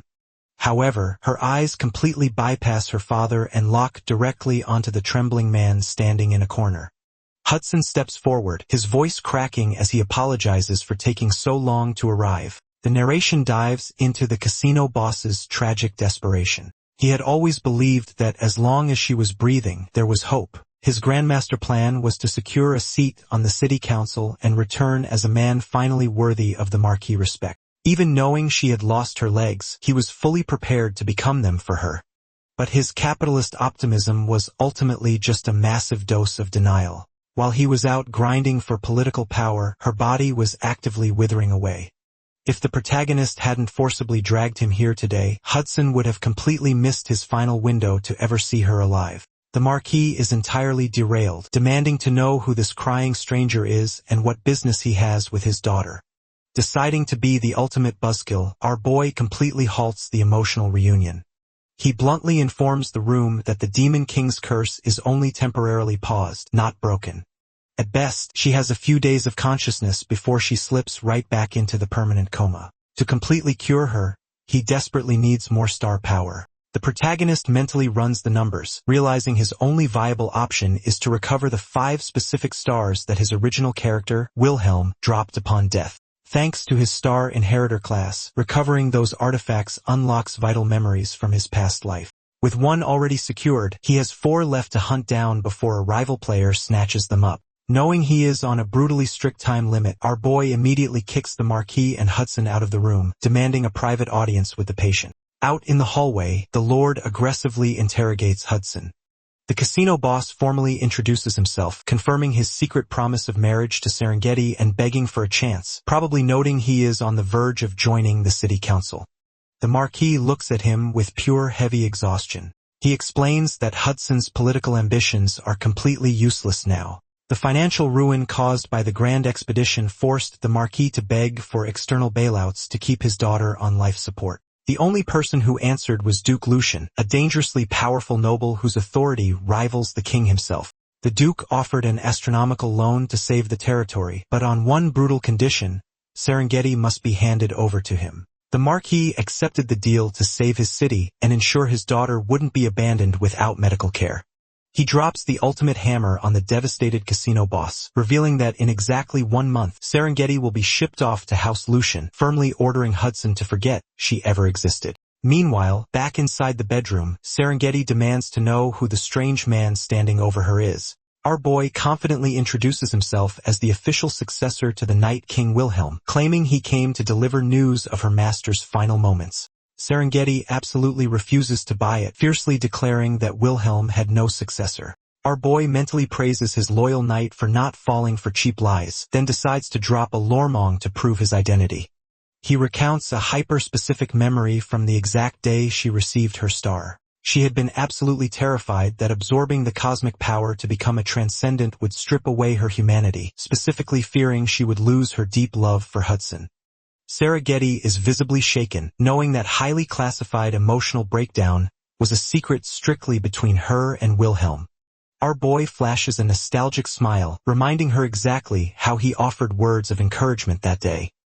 His version of emotional support involved telling her to shut up and take the power right before physically shoving her off a cliff. The narration smoothly explains the sheer absurdity of this memory. Back when he was just a gamer playing Pangea, that specific toxic interaction was literally just an automated emote triggered by pressing Control and the keyboard key. However, because his current Star Inheritor class unlocks the genuine memories of the star's previous owner upon reaching max sword proficiency, that simple keyboard macro has been retroactively burned into his brain as a highly vivid, hyper-realistic memory. To him, shoving her off a cliff feels like an actual lived experience. Serengeti realizes that this exact brand of borderline psychotic encouragement is so uniquely Wilhelm that it simply cannot be faked. Accepting the truth, she asks if his drastically changed appearance means he has officially become a sinner. He confirms it. The narration quickly defines sinners as players who possess new bodies while retaining their past memories, heavily warning that elite NPC executioners known as hunters specifically track them down to execute them on site. Serengeti warns him to be careful, but our boy completely brushes off the danger. He leans in, his expression turning dead serious, and states he desperately needs to know what actually happened during his final moments. He vividly remembers driving his blade directly into the Demon King's core and watching the monster disintegrate. But right at the climax of the battle, time completely froze and he was violently slapped with the game over screen. He demands the absolute truth about his death from the only surviving witness. Looking up from her bed, the exhausted knight stares at the young man, her eyes blurring until she perfectly sees the imposing legendary figure of Wilhelm standing in his place. The narration dives straight into the legendary lore of the Grand Demon World expedition. Led by Wilhelm, an unprecedented force of 200,000 elite troops marched into the abyss, their morale soaring with the ambition of becoming ultimate heroes. Based on endless data collection, they executed a meticulous operation with absolutely zero margin for error. Everything was mathematically designed to be completely perfect. Reality, however, hit them like a catastrophic freight train. The scene shifts to the absolute blood-soaked carnage of the battlefield. A poison priest uses his dying breath to offer holy blessings to the vanguard. A severely wounded knight with a missing arm stubbornly tells his comrades to leave him behind and push forward. Soldiers drop like flies, desperately screaming that they cannot stop now. They are being completely slaughtered before even reaching the Demon King's front door, realizing with sheer horror that the enemy perfectly anticipated every single maneuver. The grim truth sets in that a traitor must be colluding with the demons, making the entire expedition a suicide mission from the very start. Right as the despair reaches its absolute peak, Wilhelm arrives. The martial god effortlessly cuts through the heavy gloom, casually telling the bleeding survivors to take a breather while he wraps things up. His overwhelming presence alone makes the demonic horde look utterly pitiful. With a single casual strike, he violently reshapes the terrain itself, shattering the atmosphere of doom. The flashback zeroes in on Wilhelm carrying a heavily battered Serengeti on his back. She stubbornly insists her body has recovered enough to walk, but Wilhelm brushes her off, claiming he just needs her to conserve her stamina because she is a highly useful asset. He bluntly notes that excluding the wounded they already evacuated, they are the only 2 left standing in the entire army. He strictly orders her to survive and return home, teasingly reminding her how she spent every single night crying over a guy named Hudson. Blushing furiously, she denies the crying allegations, but firmly promises she will definitely go back to him. The wholesome moment is violently interrupted when a massive, glowing violet magic circle erupts directly beneath them. Wilhelm instantly shoves Serengeti completely out of the blast zone, casually noting that this game really isn't easy. He tells her to go live a good life, whether she gets married or not, and prepares to take the hit. Thrown to the safety of the dirt, Serengeti's mind races. She knows she could just run away. The expedition is a guaranteed failure. The Night King just ordered her to live, and she could return to her happy life with Hudson without a single person blaming her. But her absolute loyalty outweighs her survival instinct. Mentally apologizing to Hudson, she activates the position swap skill. In a blinding flash of light, she forcibly trades places with Wilhelm, taking the full, devastating force of the magical trap. That exact tragic moment is how she lost both of her legs. Back in the dimly lit bedroom of the present, Serengeti explains that she only survived the initial blast because of an ultra-rare elixir Wilhelm had given her. Our boy mentally sweats, remembering that back when this was just a game, he was simply mindlessly burning premium healing items for dramatic effect without a second thought. She continues, stating that Wilhelm immediately slapped an extreme vanishing enchantment talisman on her broken body, completely hiding her from the Demon King's sight. Thanks to that invisibility, she was the sole silent witness to the end of the world. Our boy leans in, desperate to know the truth. She confirms that Wilhelm completely decimated the Demon King exactly as he remembers. But right at the climax of the battle, Wilhelm completely froze as if time itself had abruptly stopped. The heavily damaged Demon King laughed at the paralyzed hero, praising him as an absolute monster for pushing a demonic lord to the brink using 5 stars without an ounce of divine authority. However, the Demon King gloated that without holy authority, his core essence could not be permanently destroyed. As a twisted token of respect, the demon prepared to discard his broken form and forcibly possess Wilhelm's perfect body. But just as the possession began, a blinding holy light intervened. The Demon King screamed in pure, unadulterated rage, fiercely cursing the goddess Pina. He furiously accused the so-called benevolent goddess of maliciously executing her own fiercely loyal knight strictly to prevent her precious star from being stolen by a demon. Screaming that he would kill her, the Demon King was silenced as Wilhelm's lifeless body rigidly collapsed to the ground. Serengeti solemnly admits she has absolutely no memory of what happened after that point. Our boy sits there in stunned silence, his brain completely short-circuiting. The Demon King tried to hijack his character, but it was the literal goddess Pina who actually pulled the plug and gave him a game over. He furiously tries to calculate what on earth was happening behind the scenes of his supposed heroic sacrifice. This heavy lore drop is abruptly cut off as the scene violently shifts to the outer walls of Knight's Garden. 2 board guards are aggressively complaining about their miserable patrol shift, whining about delayed paychecks, severe understaffing, and the territory's impending bankruptcy.